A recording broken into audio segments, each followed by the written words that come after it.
Emily Carter did not walk off that stagecoach. She fell off it.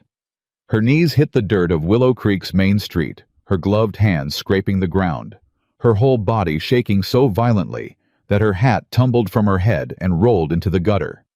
She did not reach for it. She could not. She knelt there in front of every judgmental eye in that frontier town, tears cutting clean lines down her dust-covered face, and she did not make a single sound. She had nothing left to make a sound with. Before you hear what happened next, before you find out what the cowboy said when he stepped out of that crowd and crouched down to her level in the dirt, I want to ask you something. If you are watching this right now, if this story has already found its way to your screen, leave a comment below and tell me what city you are watching from. I want to see how far this story travels. And if you have not subscribed to this channel yet, please do it now, because this is only the beginning. And what happens between Emily Carter and Jack Dalton over the next 2 hours is going to stay with you for a very long time. Now, let me tell you everything. The stagecoach from Cheyenne arrived 17 minutes late into Willow Creek, Wyoming on the 14th of October, 1873. Jack Dalton knew this because he had been standing on that platform for 43 minutes, and every one of those minutes had cost him something. Not money, not time. Something quieter and more expensive than either hope.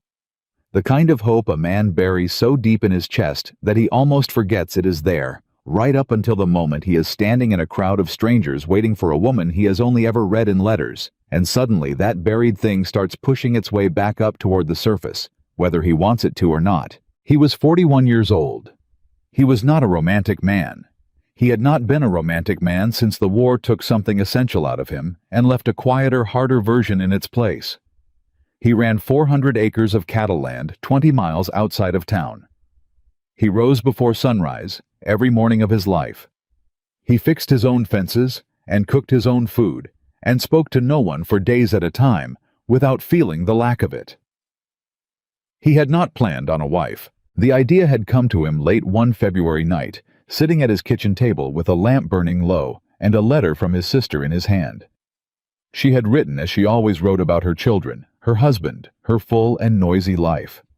And Jack had read every word of it sitting in a silence so complete he could hear the wind moving through the grass a quarter-mile away. He had folded the letter carefully, set it on the table, and sat there for a long time looking at nothing. Then he had written to an agency in Denver. Not because he was lonely. He told himself that firmly on more than one occasion.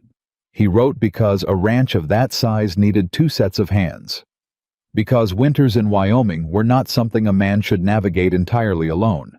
Because there were practical reasons, sensible reasons, reasons that had nothing whatsoever to do with that February silence pressing in around him like something alive. The agency had sent him 3 letters of introduction from women willing to consider relocation. He had read all 3, carefully selected the one that struck him as most direct and least theatrical, and written back. Her name was Emily Carter. She was 28 years old. She had been a school teacher in Boston for 6 years. Her letters were precise and measured, and carried no false warmth. She did not pretend to be in love with him. And she did not pretend the arrangement was anything other than what it was, and Jack respected that more than he could properly articulate. He wrote back. She wrote back. Over 4 months they exchanged 11 letters, and by the end of the 11th, he had decided she was a woman of good sense and genuine character, and he had sent the train fare. That was what he knew about Emily Carter. That was all he knew. He stood at the edge of the platform now with his hat in his hands, turning it slowly by the brim, the way he always did when he was working through something. The other men waiting at the station were townspeople, ranchers, merchants, a few cowboys killing time. They stood in loose clusters, talking, laughing at something. Jack stood apart from all of them as he always did, and watched the road where the stagecoach would appear. When it finally came rolling in through the dust, he felt that buried hope kick once hard against his ribs. The coach lurched to a stop. The driver climbed down. The door swung open. A woman stepped out. She was not what Jack had pictured, though he could not have said precisely what he had pictured. She was slight, smaller than her letters had suggested, which was foolish, because letters suggested nothing about size. She wore a gray traveling dress that had clearly been expensive once and had suffered badly for it. Her hair was coming loose from its pins. Her face. Her face was devastated. That was the only word for it. Not sad, not tired. Devastated the way a building looks after a fire has gone through. It's still standing, but fundamentally altered, the structure intact, and the interior gone. She took 2 steps away from the coach, and her knees simply gave. She did not cry out. She made no sound at all. She went down as if someone had cut the strings, both knees hitting the dirt of the main street, her gloved hands catching herself against the ground. Her hat rolled away. She did not reach for it. She stayed exactly where she was, kneeling in the dust in front of the entire population of Willow Creek who had gathered to watch the coach arrive, and the tears running down her face were the silent kind, the kind that come from somewhere so far down inside a person that there is no performance left in them at all. For 3 full seconds, nobody moved. Then someone laughed. It was a man standing near the mercantile steps. Jack did not know his name, did not need to. The laugh was the particular kind that looks for company, that rises and turns toward other faces, expecting to find agreement there. A few others smiled. A woman near the back muttered something to her companion. Jack was already moving. He did not think about it. He did not weigh it or consider it or decide. His boots were on the steps before he had consciously registered moving, and then he was crossing the street, and he was crouching down in front of her in the dirt, and he was putting himself between her and every single one of those watching eyes. And he said nothing for a moment because he was looking at her face and trying to understand what he was looking at. She looked up at him. Her eyes were dark brown, almost black in the afternoon light, and they were so exhausted that they barely registered fear, which was what he had expected to find. She looked at him the way a person looks at something after they have already survived the worst and simply do not have the capacity left to brace for more. "Miss Carter," he said quietly. Her lips pressed together. Something moved through her expression, something he could not name. "Yes," she said. Her voice was hoarser than her letters had suggested, and he realized she had been crying for a long time before the coach arrived. "I'm Jack Dalton." "I know." She swallowed. "I'm sorry. I'll get up. I'm sorry." She tried. Her arms shook with the effort of it, and he reached out and took hold of her elbow, not to pull her up, but simply to be there if she needed the support, and she made it to her feet and stood there in the dirt, looking at him, with her hat somewhere behind her and her hair half down and her face still wet. "You don't have to pretend with me," he said. She stared at him. Around them, Willow Creek went about its quiet business of watching the way small towns always do, hungry for something to discuss at supper. Jack did not look at any of them. He looked at Emily Carter, who was looking at him like she was trying to determine whether those 7 words were real or whether she had imagined them out of desperation. "My wagon's just down the street," he said. "Your trunk will be along in a moment. We don't have to stand here." She nodded, very small, and he stepped aside and let her collect herself, and he went and picked up her hat from where it had rolled and held it out to her without comment. She took it from him with both hands. She did not put it on. She held it against her chest like something she needed to hold on to. They walked to the wagon without speaking. He helped her up onto the seat. He loaded her trunk when it appeared. He climbed up beside her and took the reins, and he did not say anything when she closed her eyes and breathed out slowly for the first time in what felt to him like it might have been a very long while. He turned the wagon toward home, and Willow Creek fell away behind them. They rode for nearly 20 minutes in silence. Jack was not a man who filled silence out of discomfort. He had made his peace with quiet, years ago had come to prefer it, in the way a person prefers a familiar room, not exciting, not particularly comforting, simply known. He guided the horses along the rutted track that led out toward open country, and he let the silence be what it was, and he did not look at her unless he needed to. He looked at her once. She was sitting very straight, too straight, the way a person sits when they are holding themselves together through sheer posture, and her hands were folded in her lap around the brim of her hat, and her eyes were fixed on the road ahead. Her jaw was set. Her breathing was deliberate and controlled. She was fighting very hard not to cry again, and she was winning, and it was costing her everything she had. Jack looked back at the road. "You don't have to do that either," he said. A beat of silence. "Do what?" Her voice was careful. "Hold it in. There's nobody out here but me." Another silence, longer this time. "I'm not—" she started. Stopped. Her hands tightened around the hat brim. "I'm fine." All right. He did not argue it. He let the horses find their pace, and he let the prairie open up around them, the grass moving in long, slow waves in the October wind, the sky enormous and pale blue, and very far away. He had always found something useful in the size of that sky. It had a way of making whatever was pressing on a person feel slightly less catastrophic simply by demonstrating the scale of things. He was not sure it was working on Emily Carter just at present. "Mr. Dalton?" Her voice came after several more minutes, quiet and careful, like someone testing ice before stepping onto it. "Jack," he said. A brief pause. "Jack." The word sat oddly in her mouth, like she was measuring the weight of the informality. "I owe you an explanation. You don't owe me anything yet." "I do." Her voice was firmer now. He recognized this, the particular firmness of someone who has decided to do something hard and is determined not to back away from it once the decision is made. "I owe you the truth at minimum. You came to meet a woman based on certain letters, and I—" She stopped. Her jaw moved. "The letters were true. Everything I wrote was true. But there were things I didn't write. Things I should have told you before you sent the fare, before you made the trip, before—" "Miss Carter." "Emily." "Emily." He kept his eyes on the road. "I know." The silence that followed this was a different kind entirely. He heard her breathing change. "What?" she said slowly. "Do you know?" Jack was quiet for a moment. He considered the road, the horizon, the way the light was sitting on the grass. Then he said simply, and without elaboration, "I know what happened in Boston." The sound she made was not quite a word and not quite a cry. It was something in between, a small, sharp intake of breath that broke in the middle. "How?" "The agency." He kept his voice even. "They correspond with references. The man who runs the Denver office is thorough.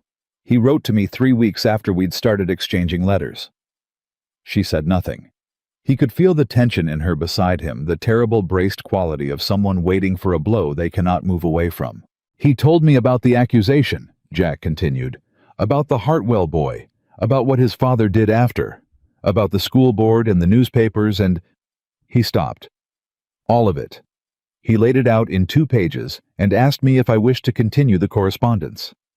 Emily's voice, when it came, was almost inaudible. "And you continued?" "I continued." "Why?" He thought about that for a moment, not because he didn't have an answer, but because the answer deserved to be given correctly.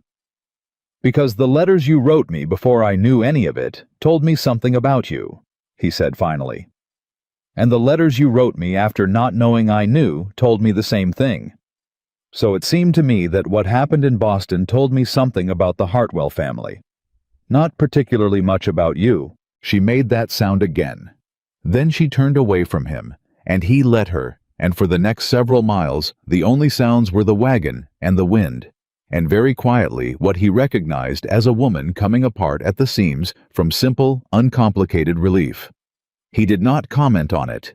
He kept his eyes forward and gave her the privacy of pretending he wasn't there, which was the most useful thing he knew how to do. Eventually she said, still turned away, "The agency told me nothing about writing to you."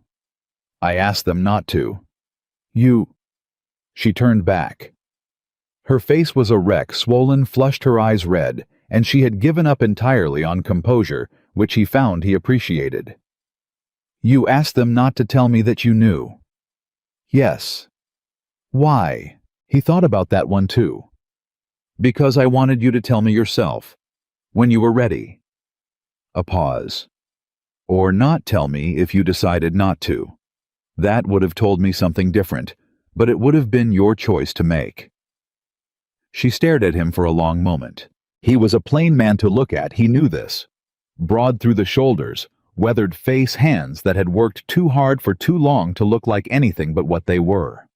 He was not a man women wrote poems about.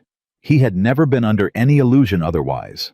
Whatever Emily Carter was looking for in his face, she seemed to find it because some of the terrible bracing went out of her shoulders, and she looked forward again, and when she next spoke, her voice was simply exhausted and honest and clean. "His name was Thomas Hartwell," she said. "He was 17. He was a student in my class at the Pemberton School for 3 months. You don't have to. I want to." She said it quietly, but without question. "I want you to hear it from me." Jack nodded once. He kept driving. He listened. "He told his father I had made improper advances toward him," she said. "His father was the largest donor to the school's endowment. His father sat on the city council and the board of 3 separate charitable organizations and knew every editor of every newspaper in the city of Boston." Her voice was very steady now, the steadiness of someone who has rehearsed this particular recitation many times, has learned to deliver it without flinching. His father believed him, or said he believed him. I have never been entirely certain which. Jack said nothing. "The school board dismissed me within a week. My boarding house asked me to leave. The woman I had considered my closest friend for 4 years stopped receiving my calls." She paused. "The accusation was false. I want to be absolutely clear about that, not because I expect you to simply take my word for it, but because it is the truth, and I intend to say so every time it is relevant, for as long as it is relevant, for the rest of my life." "I believe you," Jack said. She looked at him sharply. "I said I believe you." He repeated, his voice unchanged. "I'm not saying it to be kind. I'm saying it because I do." "You don't—" She stopped herself. Something crossed her face that he thought might be anger or something adjacent to it. "You don't know me well enough to believe me on something like that. Maybe not." He guided the horses around a long curve in the track. "But I know that Thomas Hartwell's father had a reputation for that kind of thing before you ever came along. 2 families left the Pemberton district in the 4 years before your situation. Both had daughters. Both of them stopped talking about why they left eventually." He paused. "I did some inquiring of my own." The silence this time was very long. When Emily finally spoke, her voice had changed in a way he couldn't quite categorize. "You looked into it." "I look into things that matter," he said simply. "I matter to you."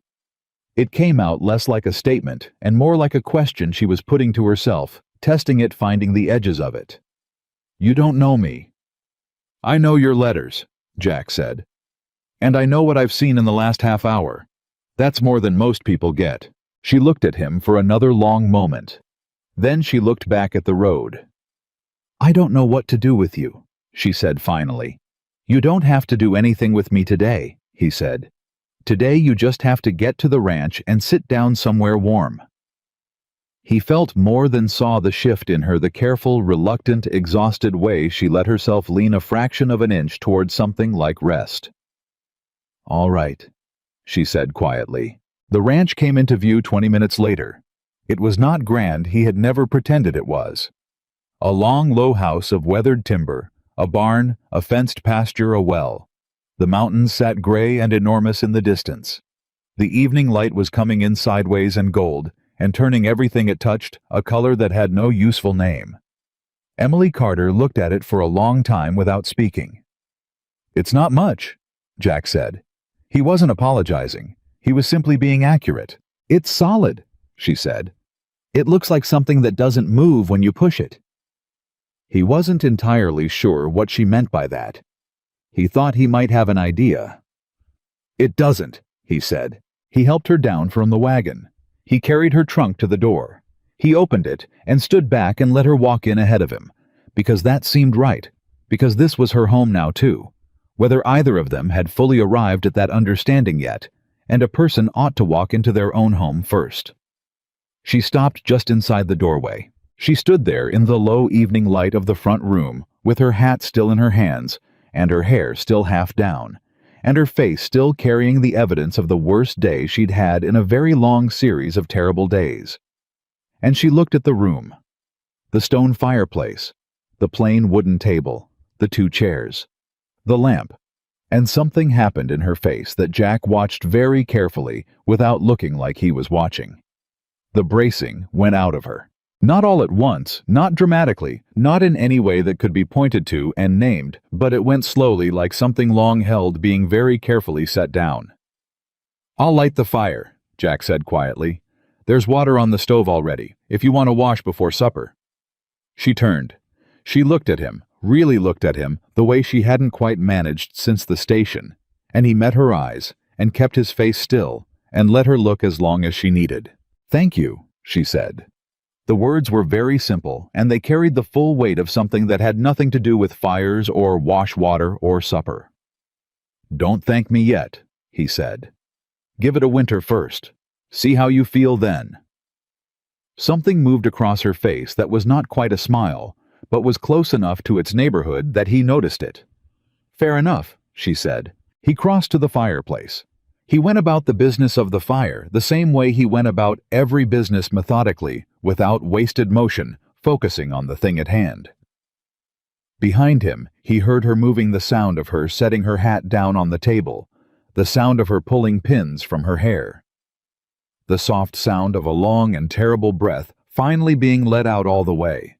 The fire caught. The room began to warm. In the kitchen, the water on the stove murmured quietly to itself.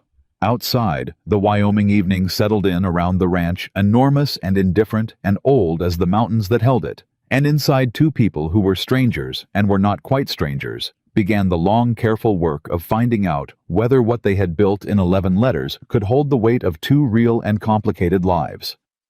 Jack did not know the answer to that. He suspected Emily did not either.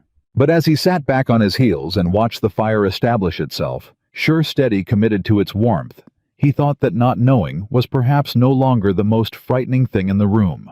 She was alive, and she was here, and she had stopped pretending. For tonight at least, that was enough. The fire had been burning for nearly an hour when Emily finally came out of the back room. Jack heard her before he saw her. The quiet sound of her boots on the wooden floor, deliberate and measured, like someone who had decided something and was walking toward it before she could change her mind. He was at the kitchen table with a cup of coffee he hadn't touched, and he looked up when she appeared in the doorway, and he saw immediately that she had washed her face and repinned her hair, and put herself back together with the particular care of a woman who had learned out of necessity to look composed, even when she wasn't. She had also, he noticed, changed into a simpler dress. Dark blue wool practical, the kind of thing a person wore when they were planning to do something useful rather than be looked at. "I'd like to help with supper," she said. It was not a question, and it was not quite a statement. It landed somewhere in between an offering, maybe. A first move in a conversation that neither of them had figured out how to start yet. "Beans are already on," Jack said. "There's cornbread if you want to mix it." She walked to the kitchen without another word, found the flour and the cornmeal where he'd left them out, and went to work. He watched her for a moment, the efficiency of her movements, the way she found things without asking, the way she did not fill the space with unnecessary talk, and then he looked back at his coffee. They cooked together in silence for 15 minutes, and it was not uncomfortable silence. It was the silence of 2 people who had already said enough for one day, and were content for the moment to let the ordinary business of living fill the space instead. It was when she was setting the table that she said it. "You said you looked into the Hartwell situation on your own." She placed a fork down with careful precision. "I want to know what you found, specifically." Jack looked up. Her back was to him. Her shoulders were very straight. "Sit down first," he said. "I'd rather stand." "Emily." A beat.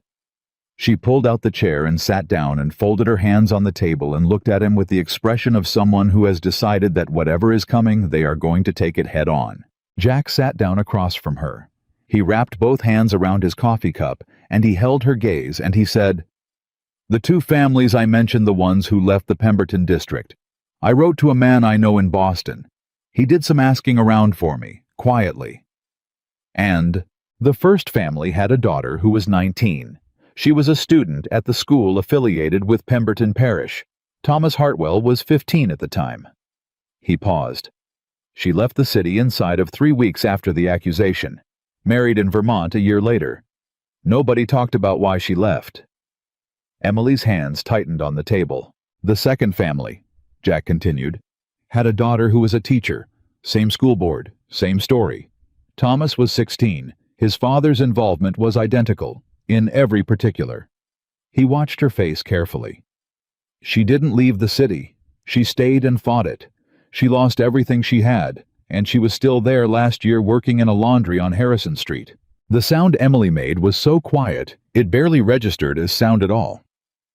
It was something between a breath and a word, and it landed in the room like a stone dropping into still water. "He did it 3 times, she said.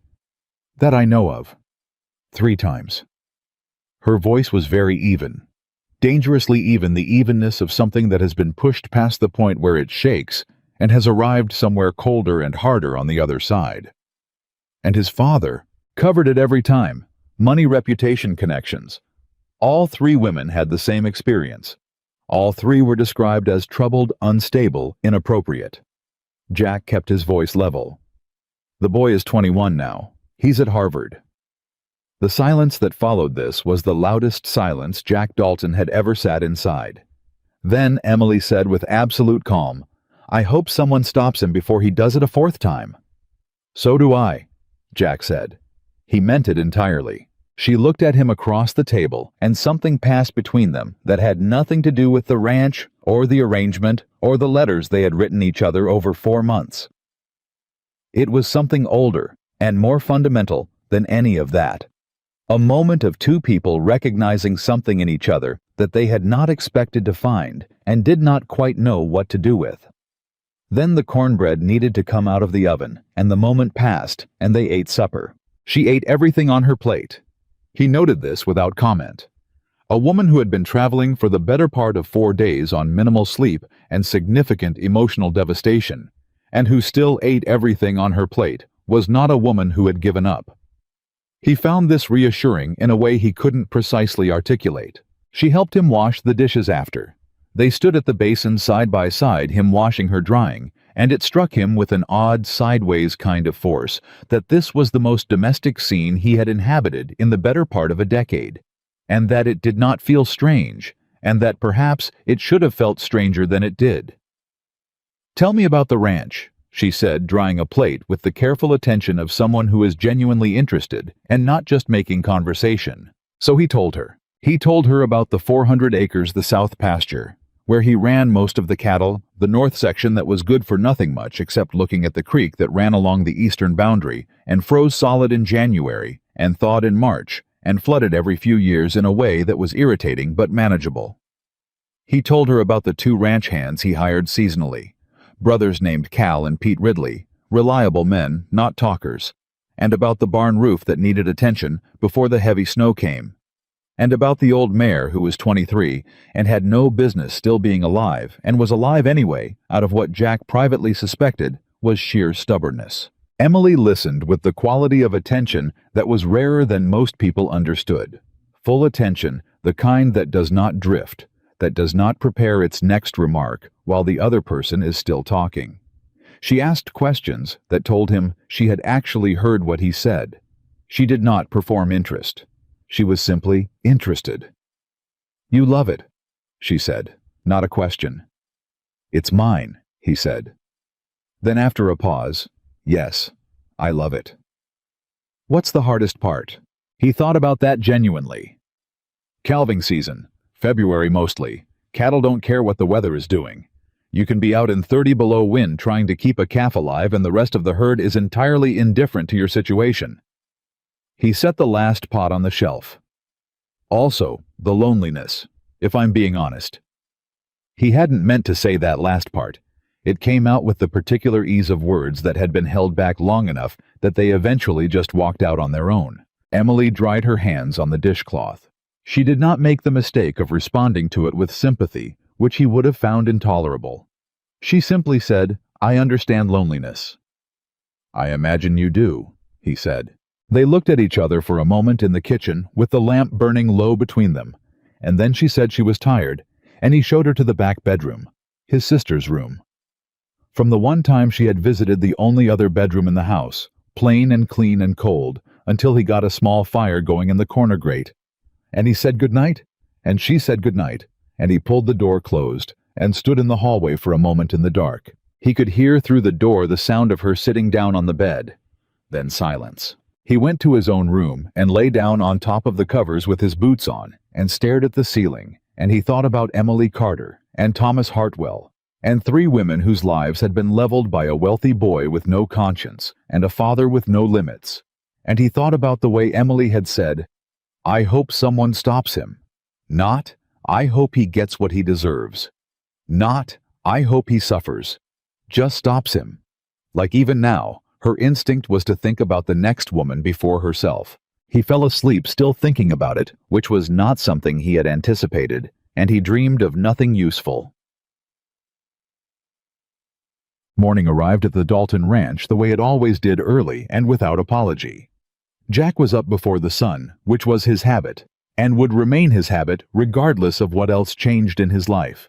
He dressed in the dark, went to the kitchen, built the fire up, and put the coffee on, and then stood at the window and watched the light come up over the eastern pasture in the particular way it came up in October, slow and gray at first, then suddenly without warning gold. He heard her at 5:30.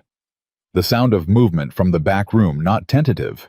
Not the sound of someone trying not to be heard, but the sound of a person getting up with purpose. Boots on the floor. Water in the basin. Then 8 minutes later she walked into the kitchen, already dressed, already pinned, already composed. She looked at the coffee and then at him. "You're up early," he said. "So are you." "Ranch doesn't wait." "No," she said. "I imagine it doesn't." She moved to the stove with the matter-of-fact ease of someone who had decided overnight where she stood in relation to this kitchen and was not going to be tentative about it. "What do you eat for breakfast?" "Whatever's there." That's not an answer. Eggs and salt pork if there are eggs, cornmeal if there aren't. She found the eggs. There were 8 of them, and she cracked 6 into the pan without asking, and Jack sat down at the table and drank his coffee and watched her cook in the early morning light, and he thought, this is real. This is actually happening. He turned this over in his mind, the way he turned his hat by the brim, examining it from different angles, looking for the place where it would crack under pressure. He couldn't find it yet. "I want to know the rules," Emily said without turning from the stove. "What rules?" "The rules of this arrangement." She stirred the eggs. "I'd like them to be clear so that neither of us operates on assumptions we haven't actually agreed to." He appreciated this more than he was going to say immediately. "All right, I'll manage the house. Cook, clean, maintain. That's reasonable, and I'm willing to do it." She plated the eggs and brought them to the table and sat down across from him. "I'd also like to be useful outside the house. Whatever you can teach me about the ranch, I want to learn. I'm not afraid of work." "I can see that." "I'll need to ride." "I can teach you if you don't already know." "I've ridden some. Not well." "That's fixable." She nodded once briskly like she was checking items off a list. "I'd like to go into town at some point and inquire about the school situation, whether they need a teacher." He looked up at her. "You want to teach again?" "It's what I know how to do," she said simply. "It's what I'm good at. What happened in Boston doesn't change that." A brief pause. "I understand if you have feelings about it. I'd like to know what they are." "I don't have feelings about it," Jack said. "If the school needs a teacher and you want to teach, those 2 things fit together. It's your business." She looked at him steadily. "Most men would have feelings about it." "I'm not most men." The silence that followed this was one of those silences that asks a question without using words. Emily picked up her fork and considered her plate, and then she said, "No, I'm beginning to think you're probably not." They ate in the kind of quiet that had stopped being uncomfortable and had started becoming something else, something that didn't have a clean name, but felt very faintly like the early stages of ordinary life. After breakfast, he took her to see the barn. This was purely practical. She needed to know where things were needed to understand the geography of the life she had arrived into. And the barn was as important as the house, more important in some ways, because the ranch lived or died by what happened in that barn. He showed her the horses, 4 of them, including the ancient mare he'd mentioned, who regarded Emily with the measured suspicion of someone who has seen enough new things arrive in her life to reserve judgment on all of them. "What's her name?" Emily asked. "June." "She doesn't look like a June." "No," Jack agreed. "She looks like something older than any month I know of, but she was born in June and the name stuck." Emily reached out slowly and let the mare sniff her hand.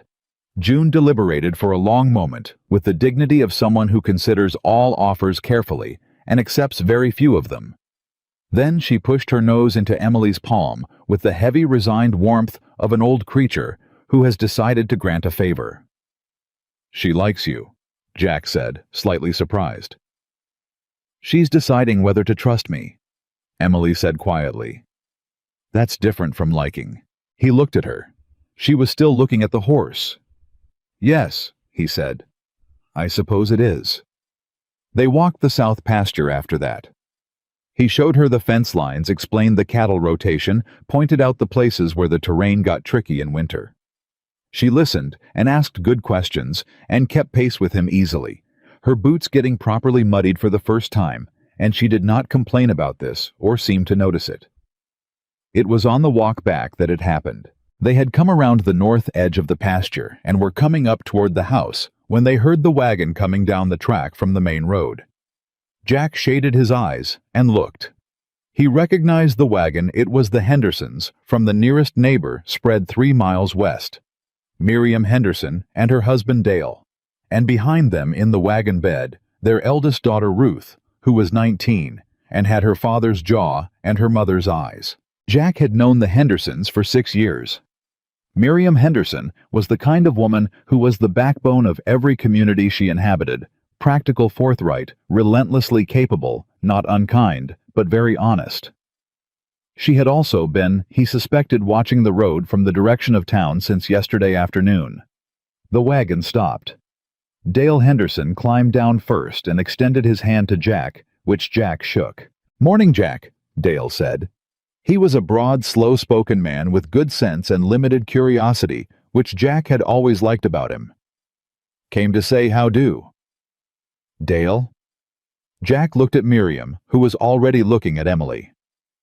Miriam Henderson climbed down from the wagon with the particular efficiency of a woman who has not wasted a single motion in the last 40 years. She was in her late 50s, silver-haired, and she walked directly to Emily with her hand already extended. "Mrs. Dalton," she said. Emily hesitated for only a fraction of a second. Then she shook Miriam's hand. "Miss Carter," she said quietly. "The ceremony hasn't taken place yet." "It will," Miriam said in the tone of someone stating a fact about weather. She looked at Emily carefully, the direct, assessing look of a woman taking the full measure of another woman, doing it openly and without pretense. "You had a hard journey." "Yes, ma'am. You look like a woman who's had a hard time of it generally." "Miriam," Dale said mildly. "I'm not being unkind," Miriam said without looking at her husband. "I'm being honest. There's a difference." She kept her eyes on Emily. "I heard about what happened at the station yesterday." Emily's chin came up by a single degree. "I expect you'll hear worse before it settles," Miriam said. "This is a small town. People here have more time than they have sense. But I'll tell you what I've told every woman who came to this valley with a hard history, and I've told it to 3 of them that I can think of." She paused. "What you do here is what matters here, not what got done to you somewhere else." Emily looked at this woman for a long moment. Her throat moved. "Thank you," she said. "Don't thank me yet," Miriam said. "Give it a winter." She glanced at Jack with the dry expression of someone who has known a person long enough to find them amusing. "I imagine Jack said something along those lines already." "Almost exactly," Emily said, and the corners of her mouth moved. It was not a smile, not quite, but it was the first thing her face had done that moved in that direction, and Jack saw it from where he stood, and he filed it away somewhere and did not examine it immediately. Ruth Henderson, still in the wagon bed, was watching Emily with the open curiosity of 19 years and no particular pretense about it. "Are you really a school teacher?" she called down. "Ruth," her mother said. "I'm just asking." "I was," Emily said, looking up at the girl. "I'd like to be again." "The school teacher we had left in June to get married," Ruth said. "The children have been learning from Mrs. Porter twice a week, and she means well, but she doesn't know her long division." "Ruth," Dale said with more emphasis this time. "It's true," Ruth said, untroubled. Jack watched Emily look up at the girl in the wagon. This direct, curious 19-year-old who asked questions without guile, and he watched something shift in Emily's face. Not the composed face she wore when she was managing herself. Something underneath it. Something that came forward without being called. "I know my long division," Emily said. Ruth grinned. "I reckon the school board will want to talk to you." "I reckon they will," Emily agreed. The Hendersons stayed for coffee and left before noon, and the rest of the day was work. Practical, unglamorous, unrelenting work of the kind that a cattle ranch produced in steady and unceasing quantity.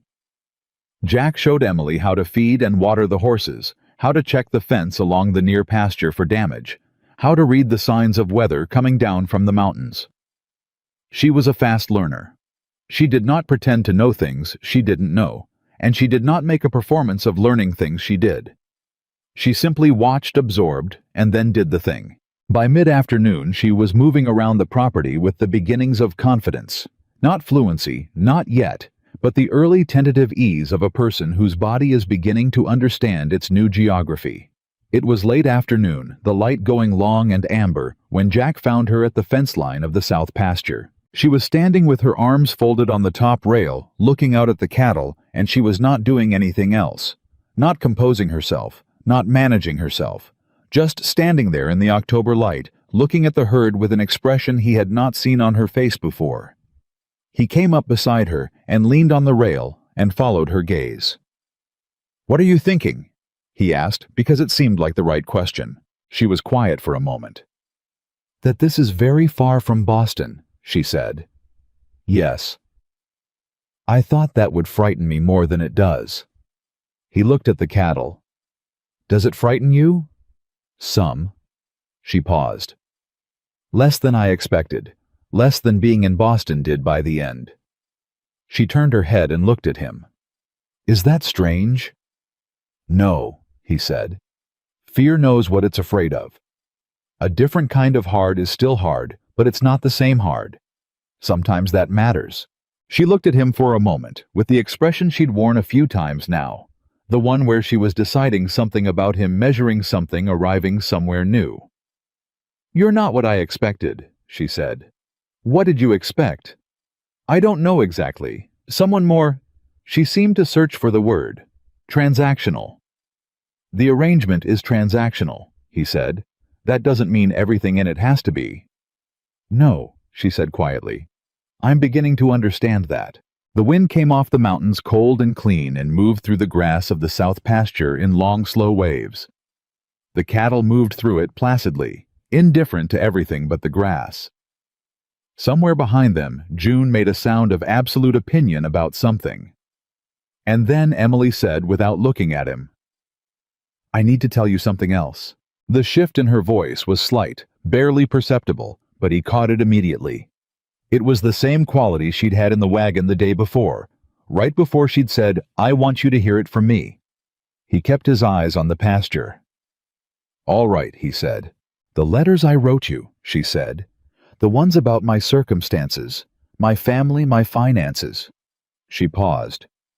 "I told you my parents were deceased. That's true. I told you I had no surviving close family. That's true."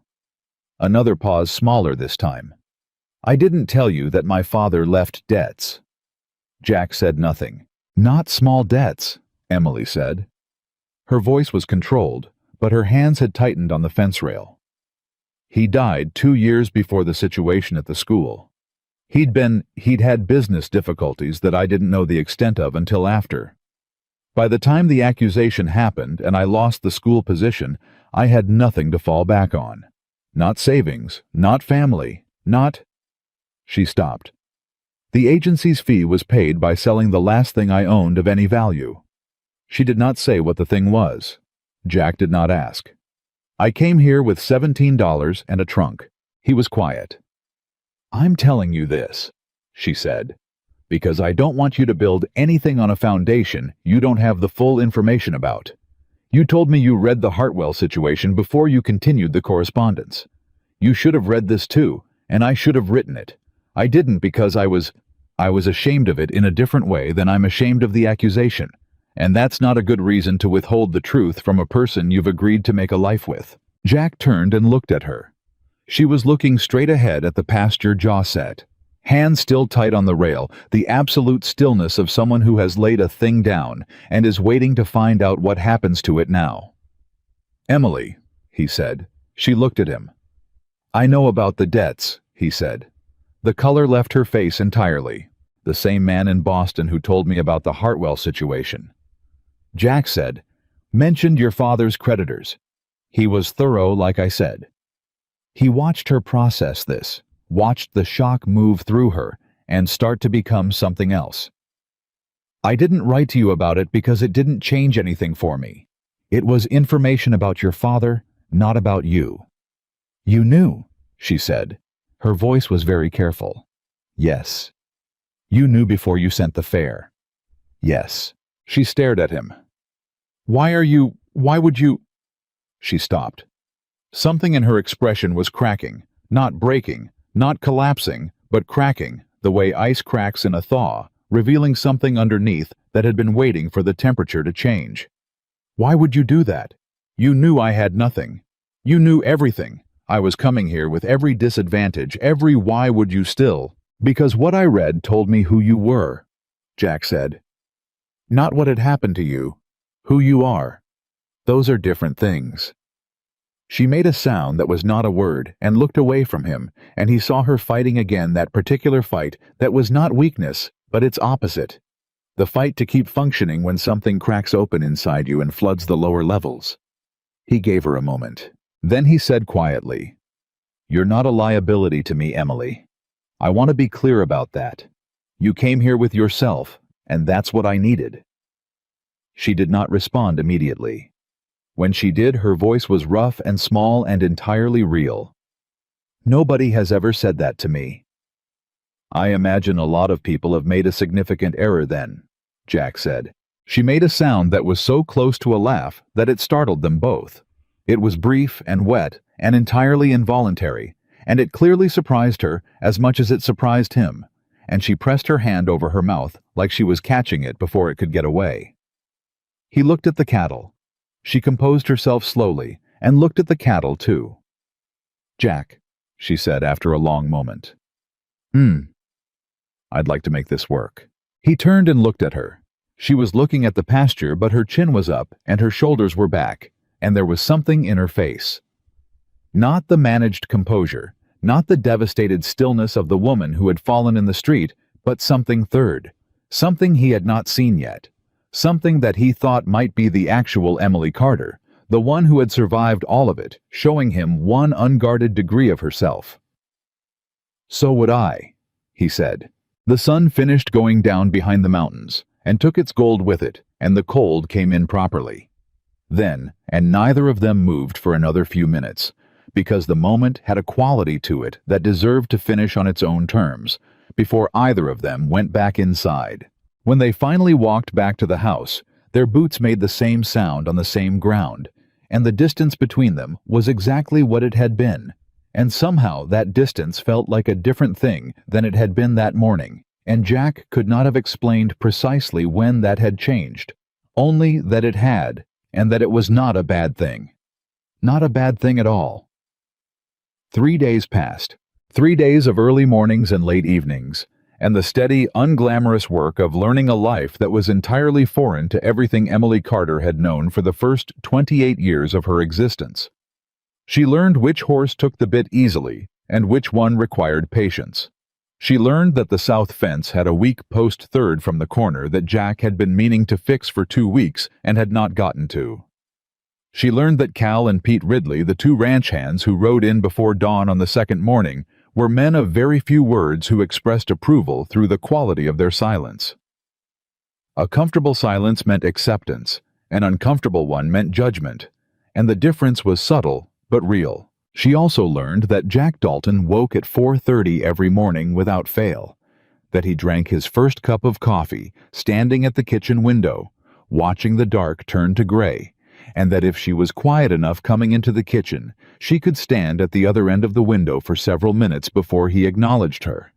Not because he hadn't heard her, she understood, but because he was the kind of man who offered people the grace of arriving on their own terms. She had started coming to the kitchen at 4:45. Neither of them mentioned this. On the 4th morning, she came in at her usual time and found the kitchen empty.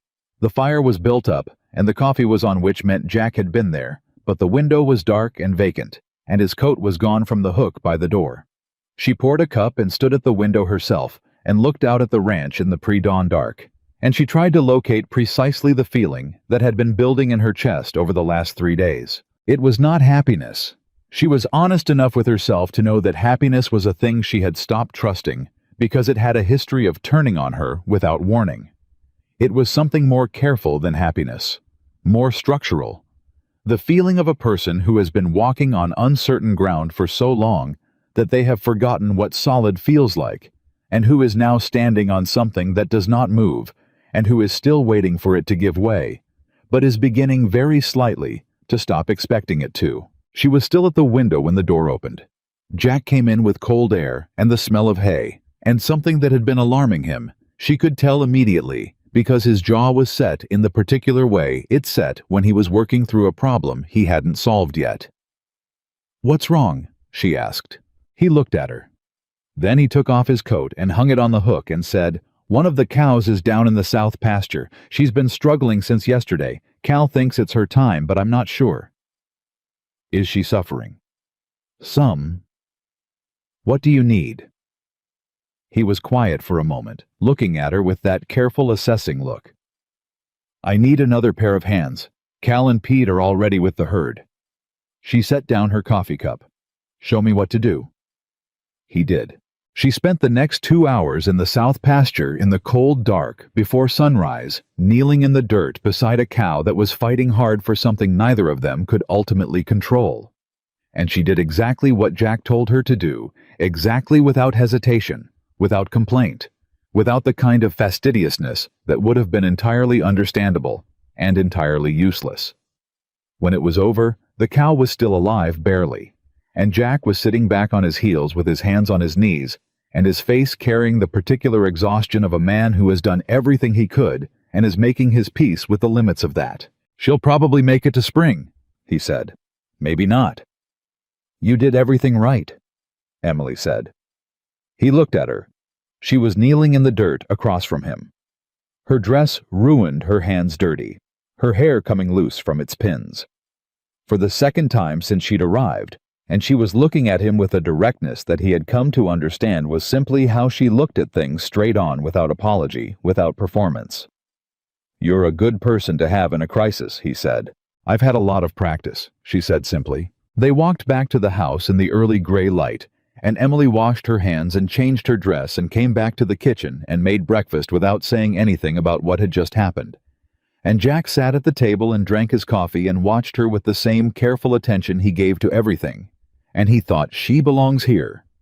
Not in the way property belongs somewhere. In the way a person belongs when their particular shape fits a particular space, in a way that is not about submission, but about fit, real fit, the kind that does not require either party to diminish themselves. He did not say this. It was too early to say something like that, and he was not a man who said things before they were ready, but he thought it. It was at the end of the first week that the town arrived. Not all of it at once. That would have been easier to manage. Towns did not make their opinions known. All at once they sent them in advance parties in small, carefully constructed formations, in the guise of social calls that were really reconnaissance missions, conducted with varying degrees of subtlety.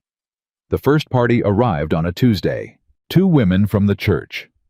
Mrs. Clara Bowman and her companion.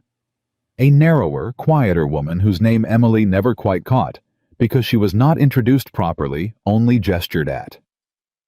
They came in a buggy, dressed for calling, and knocked on the door at 2 in the afternoon, when Jack was out in the far pasture, and Emily was alone in the house. Emily opened the door. Mrs. Clara Bowman was the kind of woman who had been handsome once, and had converted her fading looks into social authority with the thoroughness and efficiency of someone who does not intend to be caught at a disadvantage. She was perhaps 60, rigidly corseted with sharp eyes that catalogued everything they touched. "Mrs. Dalton," she said with a smile that was mostly teeth. "Miss Carter," Emily said for the second time in a week. She stepped back. "Please come in." They came in. They sat in the front room. Emily served coffee, because it was what you did, and she sat across from them with her hands folded in her lap, and she looked at Clara Bowman and waited. "We wanted to welcome you to Willow Creek," Mrs. Bowman said. "That's very kind," Emily said. "You've come a long way." "From Boston, yes. Boston." Mrs. Bowman repeated the word with the particular inflection of someone handling something unfamiliar and not entirely certain it is safe. "That's quite a change." "It is," Emily agreed. A pause. The companion looked at the fireplace. Mrs. Bowman looked at Emily with the focused attention of a woman who is doing calculations. "We heard," Mrs. Bowman said carefully, "that your departure from Boston was somewhat sudden." Emily met her eyes. She did not flinch, did not color, did not do any of the things that would have been easy to do, and that Mrs. Bowman was clearly banking on. "My circumstances changed," she said. "I chose to take advantage of the opportunity to begin somewhere new." "Of course." The smile widened. "And the teaching position you held. You left that as well." "The position ended," Emily said. "I see." Another pause, longer this time, freighted with the very specific weight of a woman who has heard a version of the story she finds more interesting than the one being presented to her. "We do have children in this town who need educating, of course. The school board meets on Thursday evenings. I sit on the advisory committee." The eyes did not waver. "Standards are important to us." Emily looked at this woman for a long, still moment. Then she said quietly and without heat, "I have 6 years of teaching experience, Mrs. Bowman. I taught reading, writing, arithmetic, geography, and natural history. My students consistently advanced above their grade level. I left my position under circumstances that were not of my making, and that I will be happy to discuss in full with any board that wishes to hear the complete account." She paused. All of it. From the beginning. Something shifted in Mrs. Bowman's expression. Not retreat, not quite, but an adjustment. The recalibration of someone who has pushed on something expecting it to give and has found instead that it pushes back. "I see," she said for the second time. "I hope you do," Emily said pleasantly. They left 20 minutes later. The companion had not said a single word in the entire duration of the visit. Mrs. Bowman said she hoped to see Emily at church on Sunday. Emily said she hoped so too. She closed the door and stood with her back against it for a moment in the front room and breathed out very slowly. Then she went back to the kitchen and finished what she'd been doing because the bread was not going to bake itself and Clara Bowman was not worth a burned loaf. Jack came home to bread on the table and a look on Emily's face that told him immediately that something had happened. She told him about the visit over supper. She told it flatly, without dramatic inflation, the way she told most things, the facts in the order they had occurred, her own responses included. He listened without interrupting. When she finished, he said, "Clara Bowman has run this town's opinion of itself for 15 years. I noticed." "She's not cruel," he said, which surprised Emily enough that she looked up. "She's scared. Town like this runs on its reputation for order.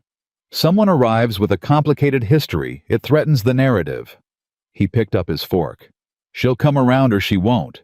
Either way, you're here." "You don't seem particularly concerned," Emily said. "I'm not." "Why not?" He looked at her steadily.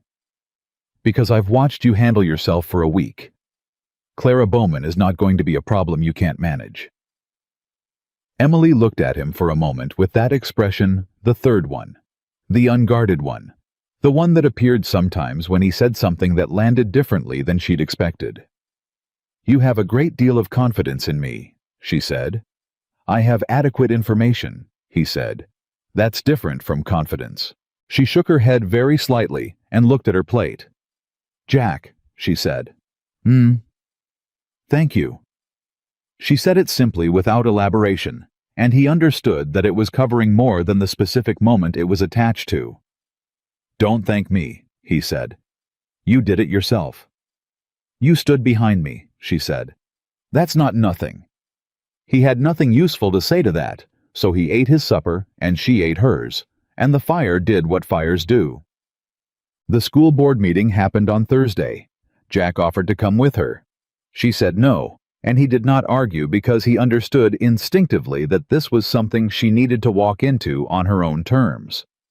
He watched her leave in the wagon she had learned to drive it in 2 days, which had impressed Cal enough that he'd said, "Huh," in a tone that constituted from Cal a standing ovation, and he went about his work and did not check the road until he heard the wagon coming back. She came in through the door with her coat still on and her face carrying something he could not immediately read. "Well," he said. She looked at him. "They offered me the position." He waited.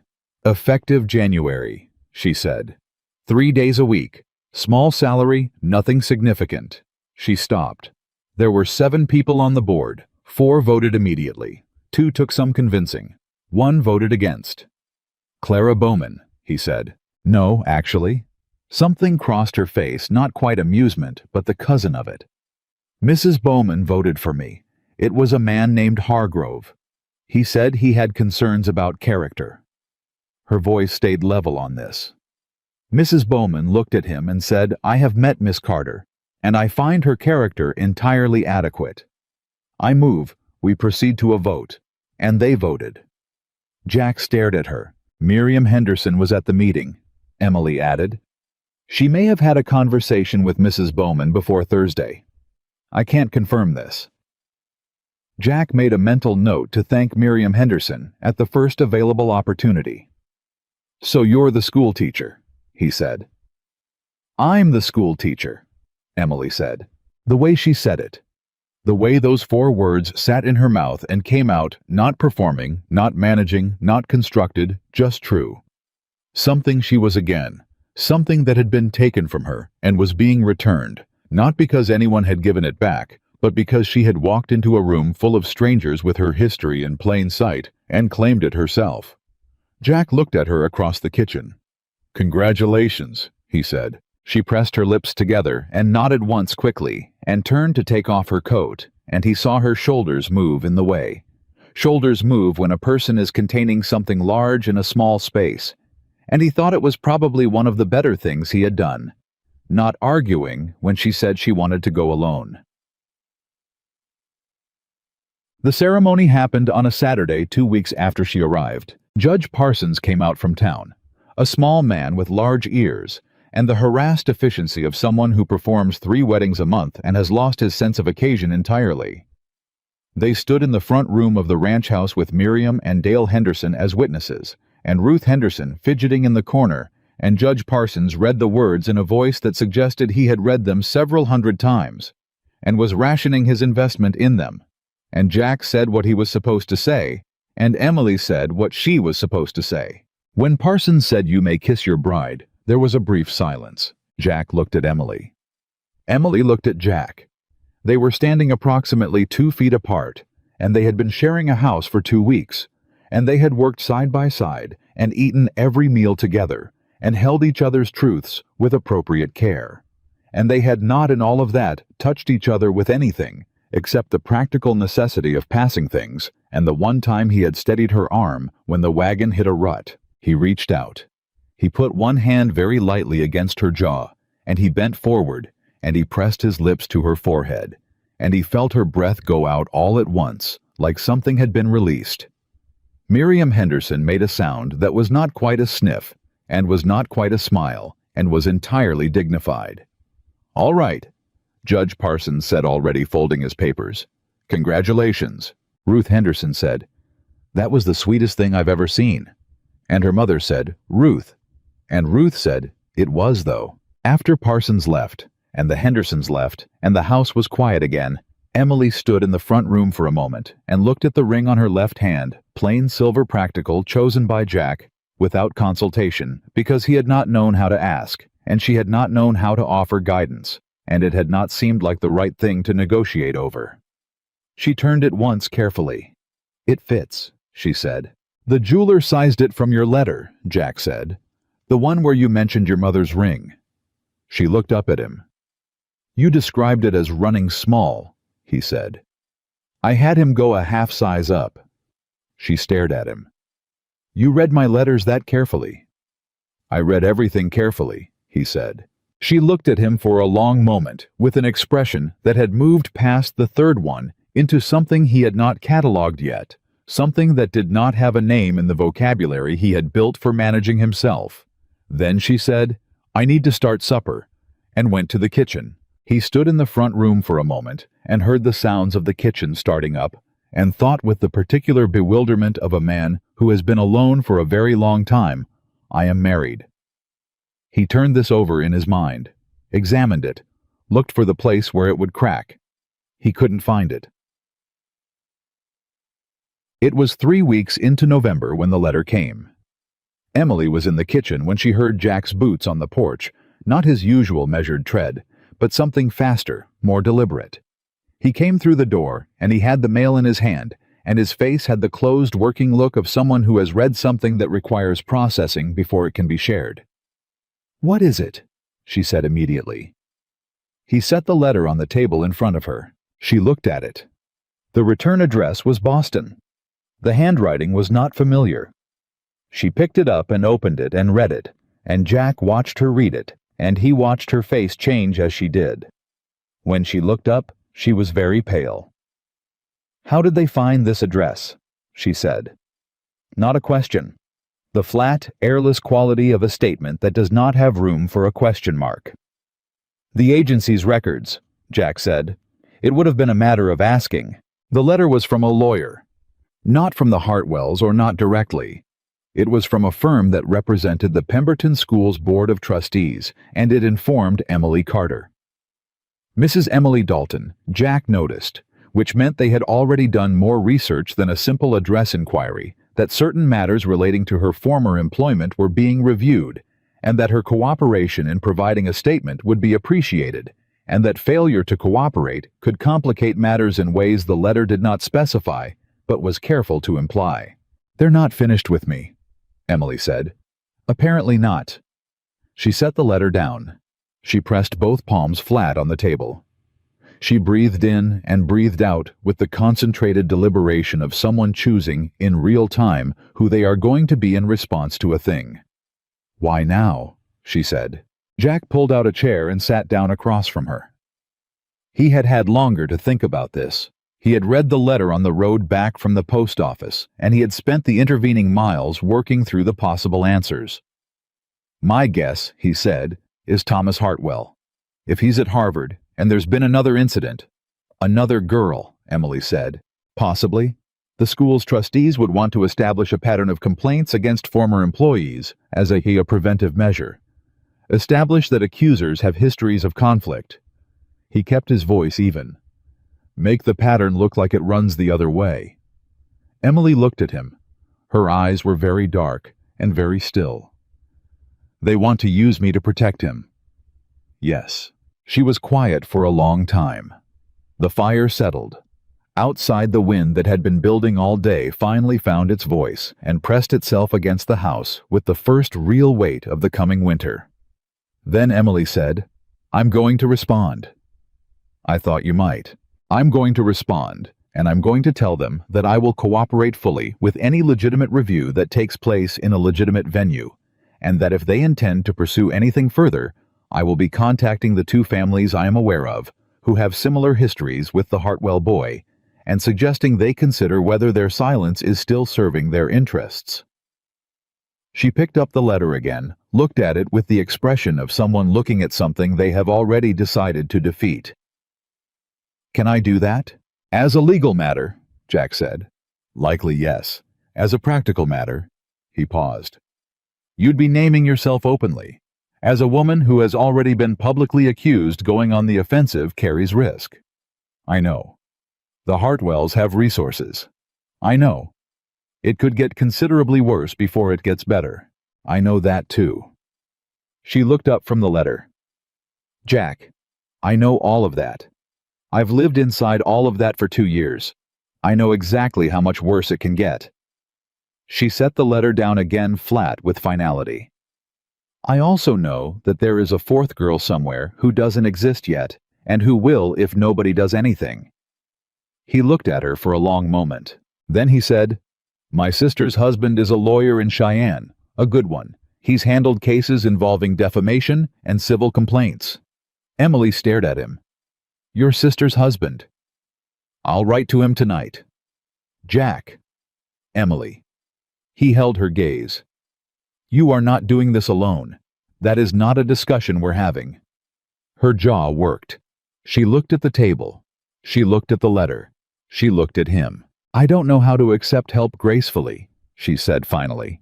I've been declining it for so long that I've lost the mechanism. I know, he said. You're working on it. She made that sound again, the not quite laugh, the involuntary one that surprised her every time it appeared. She pressed her hand over her mouth and then put it back down and looked at him with the expression that had no name in his vocabulary. When did you become such a... She stopped. Such a what? She seemed to search for the word. Such a person, she said finally, which was not the word she had been reaching for, and they both knew it, but it was the one she could hand him, and he took it. I've been one for a while, he said. It's easier to notice maybe when you're not surrounded by people trying to convince you otherwise. She looked at him for a long moment, and then for the first time since she had stepped off a stagecoach in Willow Creek and fallen to her knees in the dust, Emily Carter did not manage herself, did not compose herself, did not fight herself or contain herself or perform any version of herself for any audience. She reached across the table and put her hand over his. She did not say anything. She just put her hand over his and left it there, and Jack looked down at her hand and then up at her face, and he kept his face very still because he did not know what expression was appropriate for this moment, and he did not want to get it wrong. Thank you, she said, the same words she had said before in the kitchen on their first evening, but they did not mean the same thing they had meant then. He turned his hand over slowly underneath hers. You're welcome, he said. Outside, the first snow of the season began to fall on Willow Creek, Wyoming, quiet and indifferent, and covering everything equally. The good ground and the hard ground, the solid fence posts and the weak ones. The way that real things always do, without asking what they are covering, only doing the work of covering it. Inside, nobody moved for a very long time, and neither of them noticed the snow. The snow that fell that first night did not stop for 3 days. Jack had seen worse winters, had lived through worse winters, the kind that came down from the mountains with the particular malice of something that has no awareness of what it is destroying and destroys it thoroughly regardless. This was not that kind of snow. This was the early winter kind, the kind that was more announcement than assault, a reminder from the landscape that the terms of living here were not negotiable and never had been. He spent those 3 days doing what the ranch required, reinforcing the barn, checking the livestock, making sure the feed supply was where it needed to be, working alongside Cal and Pete, in the particular companionable silence of men who have wintered together before, and understand that economy of motion is a form of respect for the cold. Emily, without being asked, managed everything inside the house with the same systematic thoroughness she brought to everything. Keeping the fires, managing the food stores, and on the second day, sitting down at the kitchen table with paper and pen and writing the letter to Boston. She did not ask Jack to check it before she sent it. She showed it to him when it was finished. He read it standing at the kitchen counter. She stood across the room with her arms folded and her face composed and her eyes on him, watching him read with the focused attention of someone who is not looking for approval but is paying close attention to the response anyway. The letter was 4 paragraphs. It was precise, direct, and devastating in the particular way that precise and direct things are devastating when the person writing them has a complete command of the facts and has made the decision to use them without ornament. She named the dates. She named the specific accusations. She stated in plain terms that she was aware of 2 prior situations involving the same individual, and that she had reason to believe contact with the families involved in those situations might produce results instructive to any review board. She closed by noting that she had retained legal counsel in Cheyenne and that all future correspondence should be directed accordingly. Jack set the letter down. "You didn't mention you'd contacted my brother-in-law yet," he said. "I will have by the time they receive that letter." He looked at her. "You wrote this as if you've already won." "No," she said. "I wrote it as if I'm not afraid of them. Those aren't the same thing." A pause. "I am afraid, but they don't need to know that." Jack looked at the letter again. Then he looked at her. "It's a good letter," he said. Something moved in her face. "Thank you. Send it," he said. She sent it the following morning the moment the road was clear enough to reach town. She drove herself. Jack watched her go and went back to the fence line and spent the better part of the morning working with his hands and not thinking about Boston, which was only partially successful, but sufficiently so. She came back 2 hours later and said nothing about it when she came in, and he said nothing about it, and they had lunch and went back to work, and neither of them mentioned the letter again that day because there was nothing to add to what had already been said, and they had both by now learned that the other one did not require the repetition of a thing once it had been properly handled. This was, Jack thought, not a small thing to have learned about a person in 5 weeks. The response from Boston came 11 days later. It was shorter than the first letter. It was also notably from a different firm, not the one representing the school trustees, but a private firm that Jack recognized from what his brother-in-law Thomas had written as one that handled exactly this kind of delicate damage management for wealthy families. The language was careful in the way that language from frightened people is careful. It expressed a desire to reach a mutual understanding. It used the word resolution 4 times. It did not under any circumstances use the word Hartwell. Emily read it at the kitchen table with Jack sitting across from her, and she read it twice before she set it down and said very quietly, "They're scared." "Yes," Jack said. "They didn't expect me to have a lawyer. They expected you to be isolated and without resources," he said. "Which you were 6 weeks ago." She looked up at him. Something passed through her expression that was complex and fast, and settled into something harder and quieter than what had been there before. 6 weeks ago, I was in a boarding house in Boston, counting the days until the train fare arrived, and trying to decide whether I was brave enough to get on the train. She looked back at the letter. "A great deal can change in 6 weeks." "It can," he said. She folded the letter with crisp, decisive folds. "I'm going to write to Thomas. Tell him what's in this and ask him what he thinks the next step is. He already knows some of it. I wrote him again yesterday." She looked up again. "You wrote him again without telling me." "I told you I was writing to him." "You told me you were writing the first letter. You didn't tell me about a second one." He held her gaze. "I told him about the first letter you sent and what your strategy was. I wanted his read on whether you were exposed.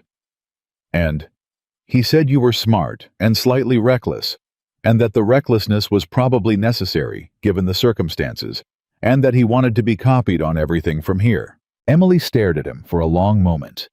Then she said with the careful precision of someone choosing their response from a range of available options, "I appreciate that you're trying to help me.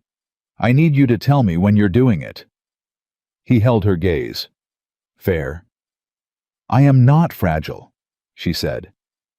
"I don't need to be managed around the edges. I need to know what's happening." "You're right," he said. "Not as a capitulation, as a fact. I'll tell you." She looked at him for another moment, and then the hardness in her face shifted, not softening exactly, but changing the way a locked thing changes when the right key goes in. "Thank you," she said for about the 4th or 5th time since she'd arrived, and he was beginning to understand that when Emily Dalton said thank you, She was saying something that required considerably more words than those two to fully express, and that she chose those two because she did not yet have access to the longer version. He thought she might eventually. He was patient. The second letter she wrote to Boston went out the same week through Thomas's office this time, and when it arrived, it carried the weight of a Cheyenne law firm's letterhead and Thomas's 20 years of legal experience. And what it said in precise and unambiguous terms was that Emily Dalton was prepared to provide a full sworn statement to any legitimate investigative body, and that she was also prepared, if preferred, to reach a private resolution that would require a formal written acknowledgement from the school's Board of Trustees that her dismissal had been conducted without cause and that her record should reflect this. In other words, clear her name formally, and in writing or face the sworn statements of 3 women in a court of record. Jack read that letter. This one Thomas had sent a copy of directly to the ranch, and he sat with it for a long time at the kitchen table on a Tuesday evening, while Emily was at the schoolhouse in town running a trial session with 4 of the children, whose parents had agreed to a preliminary arrangement. And he thought about the woman who had arrived in Willow Creek 6 weeks ago, kneeling in the dirt, with her hat rolling away from her. And he thought about the woman who had written that first letter to Boston with 4 paragraphs, and no ornament, and no apology. And he thought these were the same woman, and that the dirt and the letter were both true, and that both of them were what courage actually looked like in practice. Not the absence of having been knocked down, but the getting back up, and the particular way a person got back up, what they carried with them, and what they put down. He was still sitting with this thought when he heard the wagon. She came in cold and bright-eyed from the ride back in the evening air, and she pulled off her coat and her gloves, and she said, before she had even crossed the room, "There are 8 children. They counted 4 today, and I thought there were going to be 6, but 2 of the families I expected to send them didn't, and I think that's Mrs. Bowman's doing, although I can't prove it, but the ones who came were so—" She stopped. She seemed to realize she had been talking since she walked through the door. She pressed her lips together. "Sorry, you don't need the full accounting the moment I walk in." "I like it," Jack said. She looked at him. "You come in talking," he said. "You didn't do that the first 2 weeks. Now you do. I like it." She stared at him with the expression of someone who has been caught off guard by a small specific thing and does not know where to put it. Then she looked away and said, "Thomas's letter came." "I know. I read it." He pushed it across the table toward her. "He's good." She sat down and read it, and her face was very still while she did, and when she finished, she set it down and looked at the fire and said, "This might actually work." "It might," he said. "They might actually put it in writing." "They might."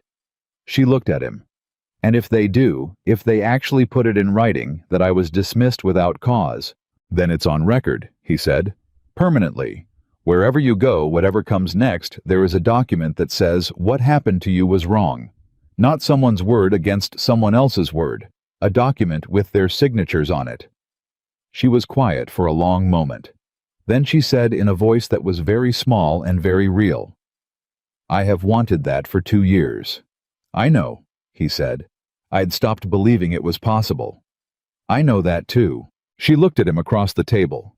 This woman who had been in his house for 6 weeks and had become in that time something he did not have an adequate word for yet, and he looked back at her and held whatever was in the air between them with the careful, steady attention he gave to things he did not want to break.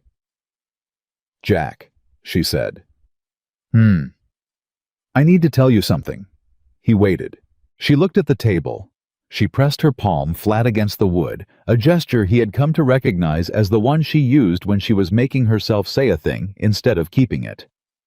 "I came here," she said, "prepared to fulfill an arrangement. Nothing more. I told myself that was the right way to approach it practically, without expectation, without—" She paused. "I told myself I was done expecting things from people.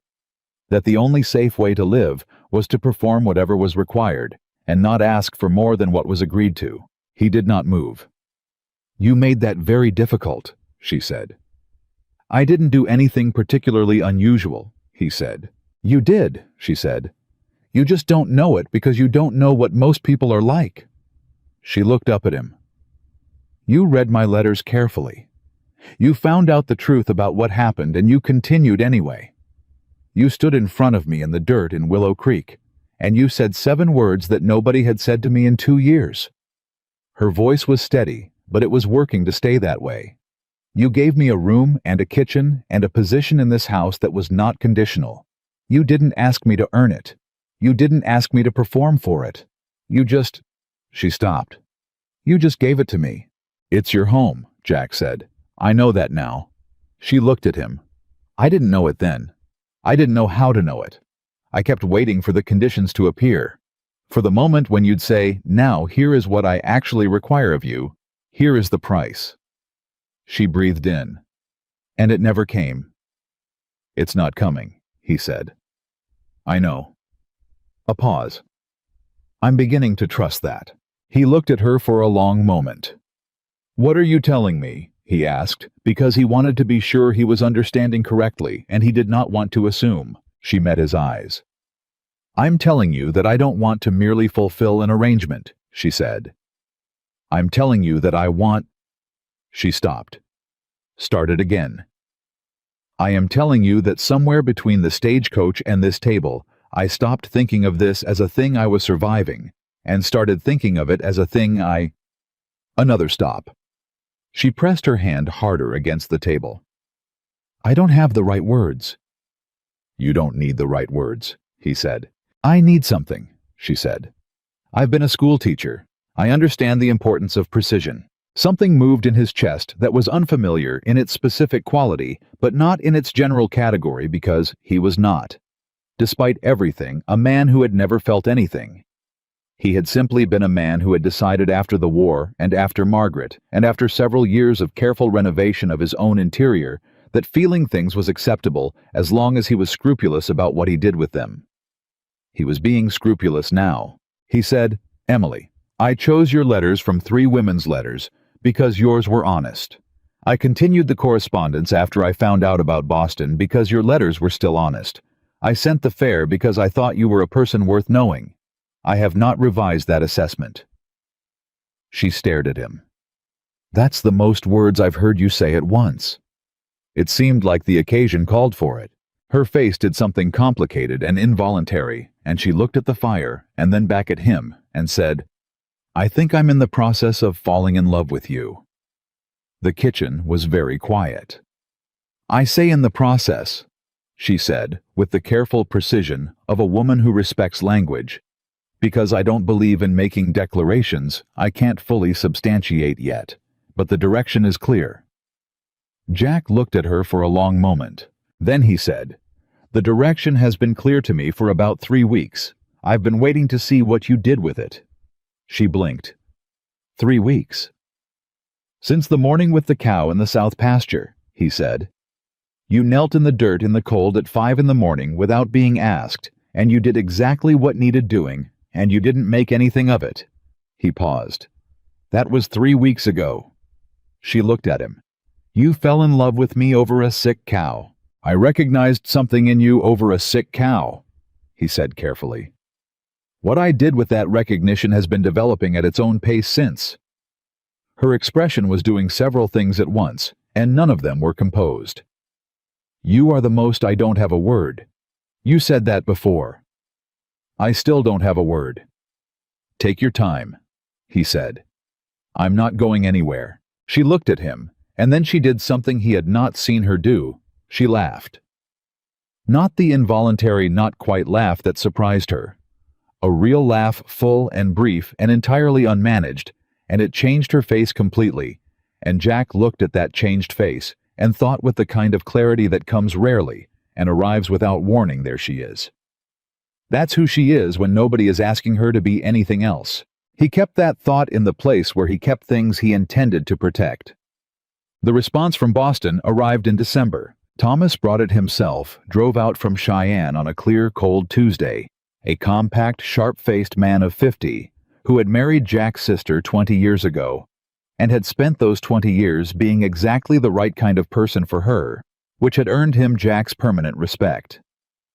He came in, shook Jack's hand, kissed Emily's hand, in the way of a man who had been told enough about her to understand she deserved a formal greeting, and sat down at the kitchen table with the document in front of him. "They signed it," he said. Emily went very still. "All 7 members of the board. The formal acknowledgement that your employment was terminated without cause and that your record should reflect no professional misconduct of any kind." He slid the document across the table.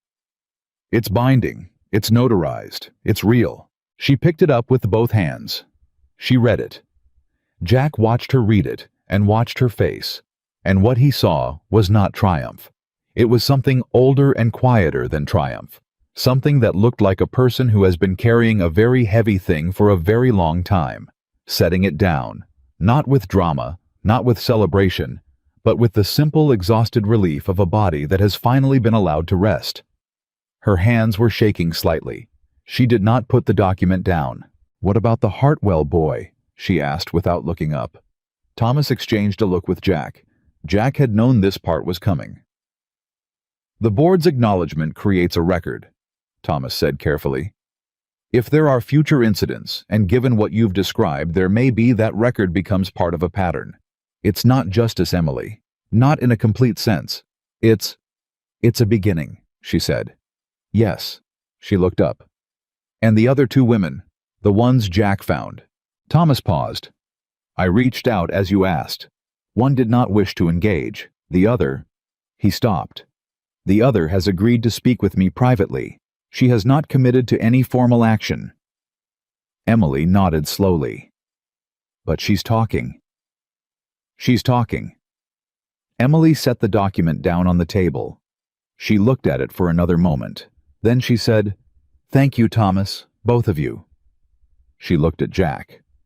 "Both of you," she said again with a different weight. Thomas stayed for lunch and left by mid-afternoon, and the house settled back into its familiar quiet. Emily was at the kitchen window, Jack's window, the one where he stood in the mornings, and she was looking out at the ranch with the document still in her hand, holding it loosely now, like something that no longer needed to be gripped.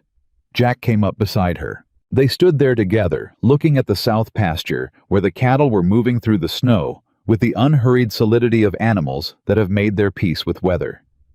"It's real," she said quietly. "I keep reading it, and it still seems like something I might have constructed in my own mind." "It's real," he said. They admitted it. "In writing, notarized." She breathed out. "I wish my father could have seen this." He looked at her. She was still looking at the pasture. Her profile was clean and tired and very real. "Tell me about him," Jack said. She looked briefly surprised, as if the invitation to talk about something personal for its own sake without it being relevant to a problem being solved was still slightly unfamiliar. Then she leaned her shoulder against the window frame and she said, "He was a hopeful man. That was the best and worst thing about him. He believed in things very fully, and when they didn't work, he believed in the next thing equally fully, and he never quite made the connection between the hoping and the losing." "You loved him," Jack said, "completely, and it cost me a great deal of money." The corners of her mouth moved. "He would have liked you." Jack looked at the pasture. "Why?" "Because you are the opposite of hope," she said. And at his expression she said quickly, "I mean that well. I mean you are a man who deals in what is real, what is actually there, not what might be there. My father spent his life reaching for what might be there." She paused. "You would have driven him absolutely mad, and he would have respected you enormously for it." Jack thought about this. "I'll take that." She looked at him. "What about your parents?" He was quiet for a moment. "My father was a hard man. Not cruel, I want to be precise about that. Hard. The world required hardness, and he was correctly calibrated for the world as he understood it, and the world as he understood it did not have much room in it for anything that wasn't useful." He paused. "My mother was the room. Everything that wasn't useful lived in her." "She sounds extraordinary." "She was ordinary," he said. "That's not a small thing. She was consistently, reliably ordinary kind, without theater patient, without martyrdom present, without demand. I have known very few people in my life who were simply and consistently there." He looked at the cattle. She died when I was 19. Emily did not say I'm sorry in the reflexive way people said it. She said after a moment, "Did you become more like your father after she died, or less?" He looked at her. "More," he said. "For a long time. More." A pause. "The war helped me become less," which is not something most men can say about the war. "What did the war do to you?" He breathed in. "It showed me what hardness actually costs when you push it far enough. It showed me men who were very correctly calibrated for the world as they understood it, and I watched what that calibration required of them, and I decided I'd rather be less correct and still have access to my own interior." She was looking at him with full attention. "You've never told me about the war." "No." "Will you?" He considered this. "Some of it," he said. "Not all of it." "All right," she said.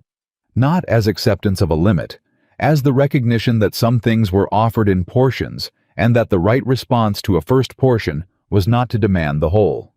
He looked at her. She was looking at the pasture again. "Emily," he said. I'm going to say something." She looked at him. "I told you 3 weeks ago that the direction had been clear to me for some time." He held her gaze. "I want you to know that it has not changed direction. And I want you to know that whatever pace you need, whatever time the rest of the process takes, I am not a man who runs out of patience for things that matter to him." She looked at him for a long, still moment. Then she reached out and she did what she had done that night over the Boston letter. She put her hand over his. But this time, he did not have to wait or wonder. And this time, her hand stayed longer. And this time, she stepped the small distance that remained between them and leaned her head against his shoulder with the particular quality of a person who is not collapsing, but choosing deliberately fully awake, with complete awareness of what they are doing to rest. He put his arm around her. She breathed out the same sound as when he had kissed her forehead at the ceremony, the sound of something long held being released. They stood at the window together for a long time. Outside, the snow had stopped falling, and the world was very quiet, and very white, and very still. And June, the ancient mare, was standing in the near pasture, looking at nothing with the serene indifference of a creature who has survived 23 winters, and has made her peace with every one of them. Inside the house that Jack Dalton had built with his own hands, and Emily Dalton was learning to call home 2 people who had come to each other through the particular and unlikely path of honest letters, and ruined reputations, and long silences, and small careful acts of trust, stood together at a window, and neither of them needed to say anything at all. The fire burned, the house held its warmth, and the document on the kitchen table that said dismissed without cause sat in the afternoon light doing nothing but existing, which was on the full balance of things exactly enough.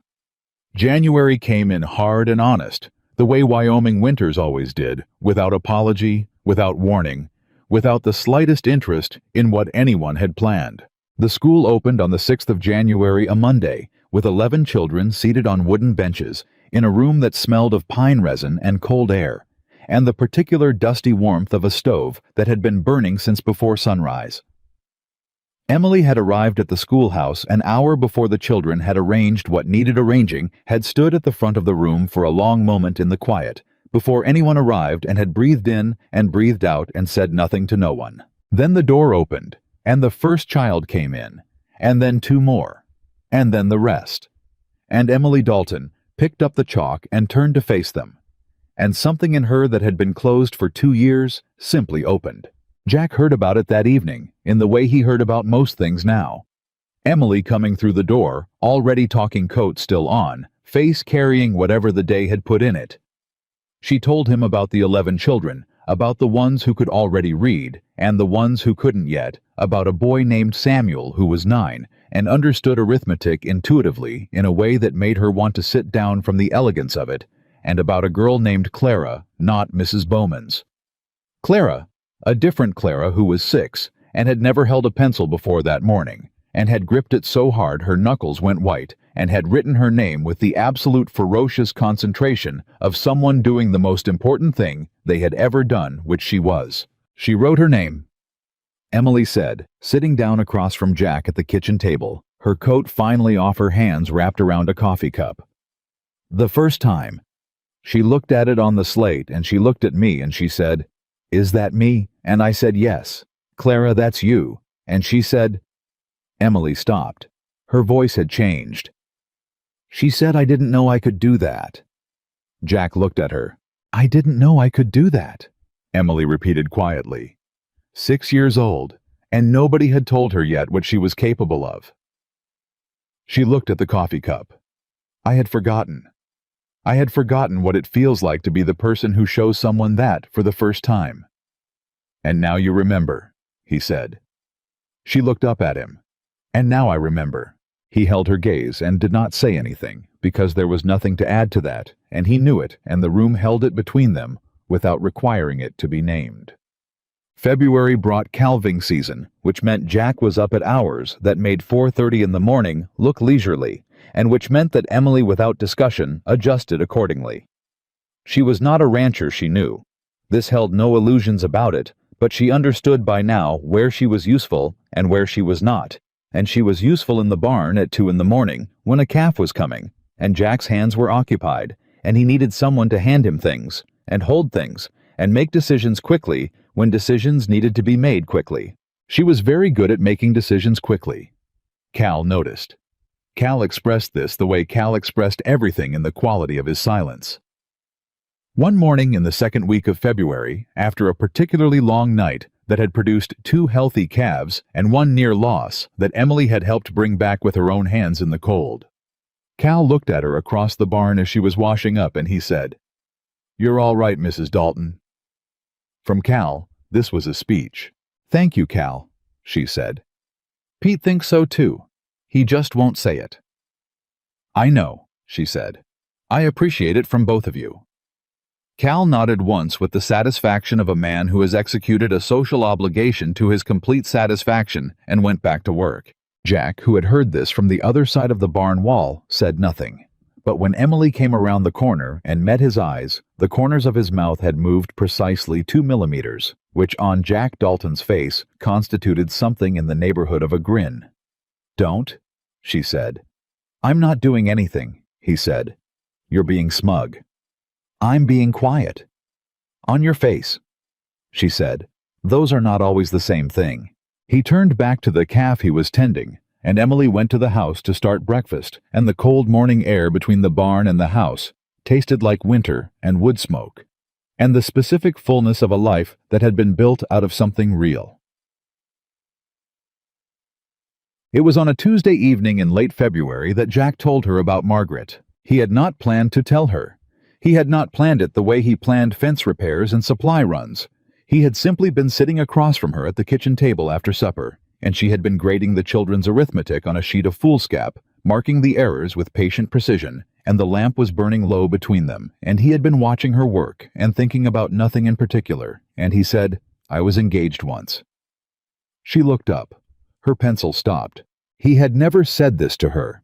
He had mentioned in one of their 11 letters that he had been in a previous serious relationship. He had not elaborated. She had not asked. She was asking now with her eyes and her stillness in the way she asked things when she thought a direct question would close a door instead of opening one. "Her name was Margaret Hollis," he said. "I met her before the war. She was 22. I was 23. Her father was a rancher in Nebraska. Good family. Good people. We were engaged for 8 months before I enlisted." Emily set the pencil down. "I came back from the war," Jack said, "and I was not the same person who had enlisted. I was aware of this. I think most men who came back were aware of it at varying levels of honesty with themselves." He paused. Margaret was also aware of it. She tried very hard. I want to say that plainly, she tried hard and she was not unkind. But she had been waiting for the man she'd said goodbye to, and the man who came back was... He considered the word. Quieter. And in a way that didn't seem temporary. "What happened?" Emily asked. Her voice was careful and unhurried. "She came to see me 6 months after I came back. She sat in my parents' front room, and she held my hand, and she said with genuine kindness that she didn't think she could spend her life with someone who felt so far away. He looked at the table. She said she could see me, but she couldn't reach me, and she was right. At the time, I couldn't be reached. Emily was very quiet. I didn't blame her, Jack said. I don't blame her now. She needed something I wasn't capable of giving her at the time. He paused. I moved west the following year, built the ranch. Decided I'd made my peace with the arrangement. But you wrote to the agency, Emily said softly. But I wrote to the agency. He looked up at her. I told myself it was practical, and some of it was. But some of it was I had spent 15 years becoming reachable again, very slowly by myself without particularly intending to. And by the time I wrote that letter, I was a person who could be reached again, and there was nobody to reach me, and... He stopped. The February silence, he said. I mentioned it once. You mentioned it once, she said. That's what it was. She looked at him across the lamp for a long moment. Then she said carefully, Are you telling me this because you want me to know, or because you need to say it? He considered this seriously the way she always asked him to consider things. Both, he said. All right. She picked up the pencil again, but did not use it. Thank you for telling me. You told me about your father, he said. It seemed right. It was right, she said. Then, after a pause, Jack. Can I be reached? He looked at her. She seemed to be choosing words with particular care. You said you spent 15 years becoming reachable. I think I have been in the opposite process. I think the last 2 years I have been becoming less reachable, building walls that I told myself were reasonable given my situation, which they were entirely reasonable, but... She looked at the pencil in her hand. I notice that with you, I keep wanting to take them down. And I don't know if that's wise. Is it possible, he said, that it's both unwise and necessary? She looked up. Most things worth doing are both, he said. She looked at him for a long time. Then she said with the precision of a woman who respects language and is choosing every word deliberately, I love you. Not, I think I am in the process of... Not the careful qualification of last December. Just the flat, clear 3-word truth offered across the kitchen table on a Tuesday evening in February, with the lamp burning low between them. Jack was quiet for a moment. Then he said, I know. She stared at him. That is not the, I love you too, he said. I said I know first because I wanted you to understand that it's not a surprise to me, that I've seen it coming for some time, and I've been waiting for you to trust it enough to say it. He held her gaze. I love you, Emily. I have for a while. I was waiting for you to be ready to hear it. She pressed her lips together very hard. She looked at the arithmetic papers on the table. She looked at the lamp. She looked at him. You are, she said with great feeling, the most profoundly aggravating man I have ever met. I've been told, he said. You're also... She stopped. Also, what? She shook her head, and she was smiling fully completely, with her whole face. The smile that changed everything. The one he had first seen in January, when she told him about the girl who wrote her name for the first time. And she picked up her pencil, and looked back at the arithmetic papers and said nothing else. And Jack looked at the table, and said nothing else, and the lamp burned between them, and the fire kept its warmth, and the house held them both in its solid, unhurried way. March came, and with it the thaw, and with the thaw came a letter from Thomas that changed everything again. Jack read it first. He read it twice standing in the yard with the mud of the early thaw under his boots, and then he folded it and walked to the house and stood in the doorway for a moment before he said her name. She was at the kitchen counter. She turned when she heard his voice, and read his face in the way she had learned to read it, the closed working expression that meant something was being processed, and she put down what she was holding. Tell me, she said. Thomas heard from the other woman, he said, the one who agreed to speak with him privately, the second family. He unfolded the letter. Her name is Helen Marsh. She was 24 when it happened. She's been in the laundry on Harrison Street for 3 years. He looked up. She wants to come forward with a formal statement. Emily went very still. She read about your acknowledgement, Jack continued. Thomas says it took her 2 months to decide. She wrote him a letter last week. She said, he looked at the letter. She said that when she heard that you had gotten it in writing, she thought if she could do it, maybe I can too. He looked up. She said your name specifically. The color left Emily's face. Not from shock, not from fear. From something else, something that a person feels when an action they took in the dark, without knowing if it would matter, turns out to have mattered to someone they have never met in a way they had not anticipated and cannot fully contain. Is she safe? Emily asked. Her voice was controlled but thin. Will she have representation? Thomas is offering his services. He says if Helen Marsh comes forward, the record changes. 2 corroborating accounts with 2 notarized acknowledgments from the same institution creates a pattern that is very difficult to ignore. And Thomas Hartwell, Emily said. At Harvard, Thomas is writing separately to a contact at the university, confidentially, laying out the pattern of record. Jack paused. It won't be immediate. It may not be visible, but the information will be there and the people who need to have it will have it. Emily stood very still for a long moment. Then she said, I want to write to Helen Marsh. Thomas thought you might. He's included her address.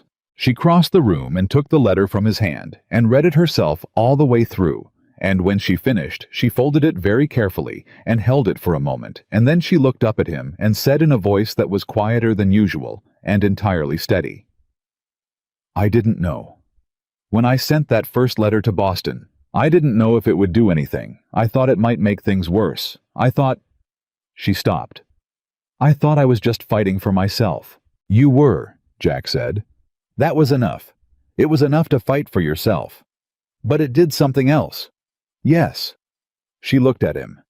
Because you made it possible. The lawyer, the letter, the no, he said. I provided a resource. You provided the courage. Those are not the same thing. And I want you to be clear about which one was yours. She stared at him. The courage was yours, Emily, he said. All of it. She made the sound, not the not quite laugh this time, not the involuntary one. A different sound. The sound of someone receiving something they had needed for a long time, and had stopped expecting to receive. A sound that came from somewhere deep enough that it had no performance left in it. She stepped forward and put her arms around him. He held her. She pressed her forehead against his shoulder and breathed out and breathed out and breathed out, and he put one hand on her back and one hand against her hair, and he held her with the careful, deliberate steadiness of a man who understands that the most important thing he can do in this moment is simply not let go. It's going to be all right, he said into her hair. I know, she said, muffled, certain, and entirely real. Helen Marsh is going to be all right. I'm going to make sure of it, Emily said. He believed her completely. Doug. The twist that Jack had not seen coming arrived on a Thursday in April, which was, as the particular irony of real life tends to arrange things, the best week the ranch had seen all year. The calving was finished. The south pasture was fully stocked. The fence that had needed work since October was repaired. The school had grown to 14 students. Emily had written to Helen Marsh and received a letter back that she had read 3 times before showing to Jack, and what Helen Marsh had written in small, careful handwriting was, I did not think there was anyone left who would believe me. I do not know how to thank you. I am going to try anyway. Everything, in other words, was solid, which was precisely when the man from Boston arrived. He came on the Thursday stage, which Jack happened to be in town for a supply run routine. Nothing significant. He was loading flour into the wagon bed when he heard the coach come in, and he looked up from habit, and he saw a man step down who was not from Willow Creek and had not been on that road before. Jack knew this not from anything dramatic. He knew it the way a man knows things about his own territory, from posture, from clothing, from the way someone walks when they are looking for something versus when they know where they are going. This man was looking for something. He was perhaps 45, well-dressed for a man who had traveled from somewhere carrying a leather case that was not a working man's case. Their eyes met for a fraction of a second across the street. The man looked away first. Jack finished loading the wagon and drove home, and came through the door and said, "Emily, there's a man in town who came in on the stage this morning. I don't know who he is. I think you should know he's there." She looked up from the letter she was writing to Helen Marsh, the second one. "What kind of man?" "The kind who came a long way for a specific purpose and didn't want anyone to notice him noticing." She set the pen down. Her face had gone very still in the way it went still when she was moving from one state to another, from settled to alert, from safe to watchful. He had seen this transition before. He did not like seeing it, but he respected what it represented, a woman who had survived enough to know when to pay attention. "Could be anything," she said. "Could be," he agreed. He did not believe it. "Did you recognize him from anywhere?" "No, but he's staying at the hotel. Griffith will know who he registered as." She was quiet for a moment. "Don't go asking Griffith on my account. If someone is looking for a confrontation, I'd rather meet it directly than go around gathering information first." He looked at her. "You want to wait for him to come to you?" "I want to stop flinching at men in suits every time something good happens," she said flatly. "If he has business with me, he can come to my door and state it plainly." She picked up her pen. "And if he does, I'd like you to be there." "I'll be there," he said. The man came the following morning. He knocked at 8 o'clock, which was a deliberate hour late enough to be civil, early enough to catch people before their day was fully established. Jack opened the door and looked at him with no expression, and said nothing, and the man said, "I'm looking for Mrs. Emily Dalton." "Who's asking?" Jack said. "My name is Henry Calloway. I'm an attorney from Boston." Jack stepped aside. Calloway came into the front room and removed his hat and looked at Emily, who was standing at the kitchen doorway with a dishcloth in her hands and her face entirely composed. She looked at him without recognition, without fear, and without welcome. "Mr. Calloway," she said. "Sit down." He sat. She came and sat across from him. Jack remained standing near the door in the particular way that communicated without being theatrical about it, that he was not leaving. Calloway was not the kind of man Jack had feared. He was not a Hartwell man. His manner was different, more tentative, the manner of someone who had been given a difficult assignment and was not entirely comfortable with the terms of it. He placed his case on his knee and opened it and took out a document and held it for a moment without handing it over. "I represent a private client," he said. "Not the school's board of trustees, and not any member of the Hartwell family." He paused. "I represent Eleanor Hartwell, Thomas Hartwell's mother." The room was completely silent. Emily did not move. Jack watched her face and saw nothing on it except attention.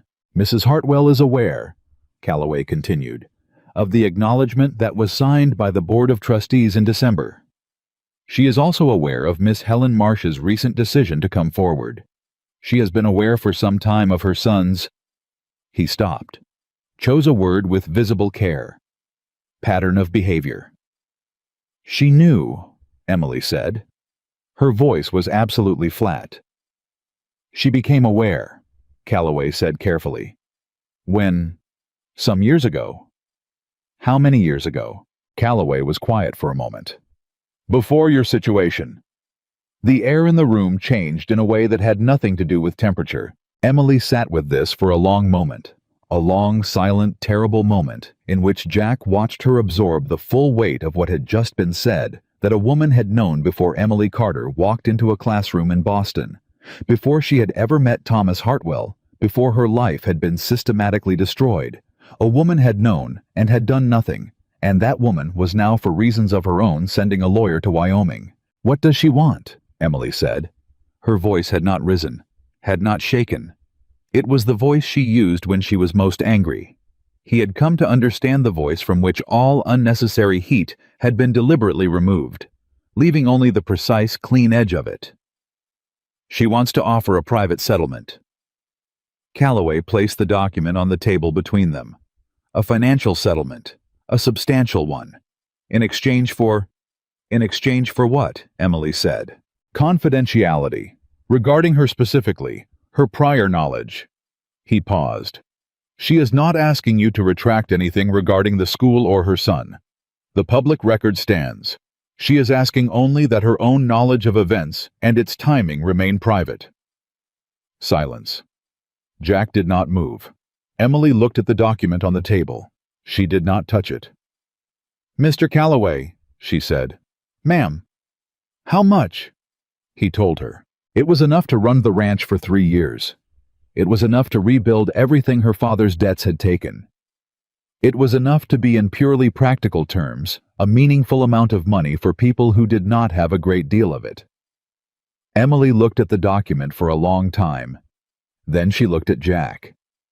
He met her eyes and kept his face still and gave her nothing, not a direction, not a lean, not a suggestion. This was hers. He had learned enough to know that. She looked back at Calloway. Does Helen Marsh know about this offer? She said. Calloway blinked. This was clearly not the question he had expected. This offer is specific to you, Mrs. Dalton. I understand that.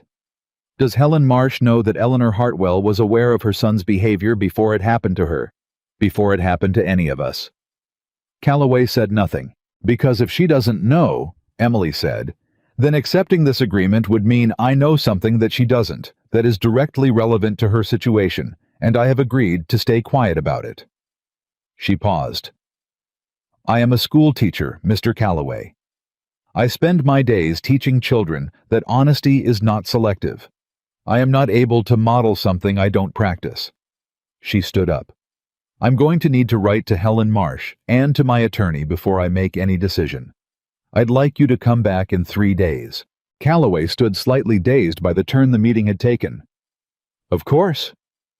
I'll give you my answer then, she said. Not before. He left. The door closed. The front room was very quiet. Jack looked at Emily. She was standing with her back straight and her hands at her sides, and she was looking at the document still sitting on the table. You could take it, he said quietly.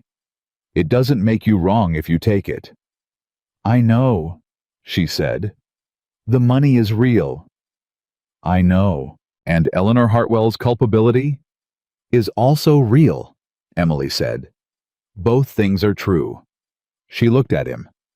What would you do? He thought about it seriously, the way she always asked him to think about things. I think, he said finally, that I would write to Helen Marsh and ask her what she wants, because it's her information as much as yours. Emily looked at him for a long moment. Then she said, That's exactly what I'm going to do. She sat back down and picked up the pen she had been using for Helen's letter, and she kept writing. Only now the letter was different than it had been 20 minutes ago. And Jack made coffee and set a cup beside her and went about the morning's work. And 3 days later, when Calloway came back, Emily told him that she would accept the settlement on the condition that Eleanor Hartwell provide a written statement to Thomas. There Thomas the lawyer, acknowledging her prior knowledge to be held in confidence unless future legal proceedings made it relevant. Not for the public record, not for publication. Simply existing the way the December document existed because the truth deserved to be somewhere, even if it was only a drawer in a law office in Cheyenne. Calloway took this back to Boston. Eleanor Hartwell signed it. Spring came in fully by May, and with it, the kind of days that made Wyoming make sense to people who had spent the winter questioning their choices. The ranch breathed differently in spring. The cattle moved differently. Even June, the ancient mare, had a quality in her step that suggested she had decided once again to stick around. Emily rode her now, badly and enthusiastically, which Jack had told her was preferable to riding well and reluctantly. And June had decided apparently that Emily's particular brand of earnest incompetence was tolerable, which Cal said was the highest compliment June had paid any rider in 6 years. The school finished its first term on a Friday in May. Emily stood in the empty schoolhouse after the last child left and looked at the slates and the foolscap and the row of small wooden desks, and she stood there for a long time by herself. And then she went home. Jack was at the kitchen table when she came in. He looked at her face and said nothing, just pushed the coffee cup toward her side of the table, and she sat down and wrapped both hands around it and said, "Clara wrote her whole name today, first name and last name, without looking at anything." She stopped. She ran to show her mother. "I know," Jack said. She looked up. "Ruth Henderson was there," he said. "She told Miriam, who told me when I was in town this morning." He paused. Apparently Clara's mother cried. Emily pressed her lips together very hard. "Apparently," Jack said carefully. Clara's mother also asked if Mrs. Dalton would be returning in September. Emily looked at him. "And?" "I told Miriam to tell her yes," he said. "I hope that was all right." She stared at him. "You told Miriam." "I told Miriam yes on your behalf," he said, "which was presumptuous, I'm aware." "Jack Dalton," she said. "I was fairly confident in the answer," he said. She shook her head slowly. "You are—" "I know," he said. "I was going to say," she said, "that you are the only person I have ever met who presumes correctly." He looked at her.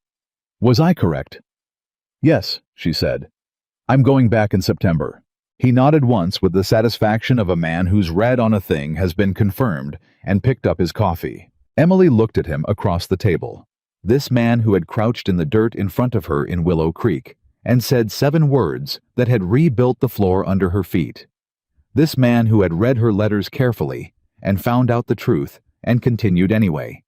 This man who held things steadily when they needed to be held, and let them go when they needed to be let go. And she thought about the woman who had fallen from a stagecoach in October and could not find the ground. She had found the ground. It was right here. At this table, in this house, in this life that they had built together out of honest letters and long silences, and small deliberate acts of trust out of sick cows at 5 in the morning, and brick documents that told the truth, and a ring sized from a detail in a letter that he had read carefully enough to remember. She was going to say something. She was forming it, finding the right words, with the precision she always used for important things. Then, she noticed his face. He was looking at the table, but the corners of his mouth had moved precisely 2 millimeters, and she realized he was doing it again. That thing where the smug and the quiet were the same, and she said, "Stop that." "I'm not doing anything." "On your face." "I know," he said. "I know." She shook her head, and she was smiling, and he was almost smiling. And outside, the Wyoming spring was doing what Wyoming spring does, full and indifferent, and entirely alive. And inside the house that had been one man's silence for 15 years, and was now something else entirely. 2 people sat at a kitchen table with their coffee going warm between them, and the whole long, good ordinary future of their lives stretched out ahead without requiring either of them to pretend it was anything other than exactly what it was. Real. Solid. Theirs. And the woman who had arrived in tears, and the man who had said, "You don't have to pretend with me," had built from those 7 words and everything that followed, the only thing that either of them had ever truly needed.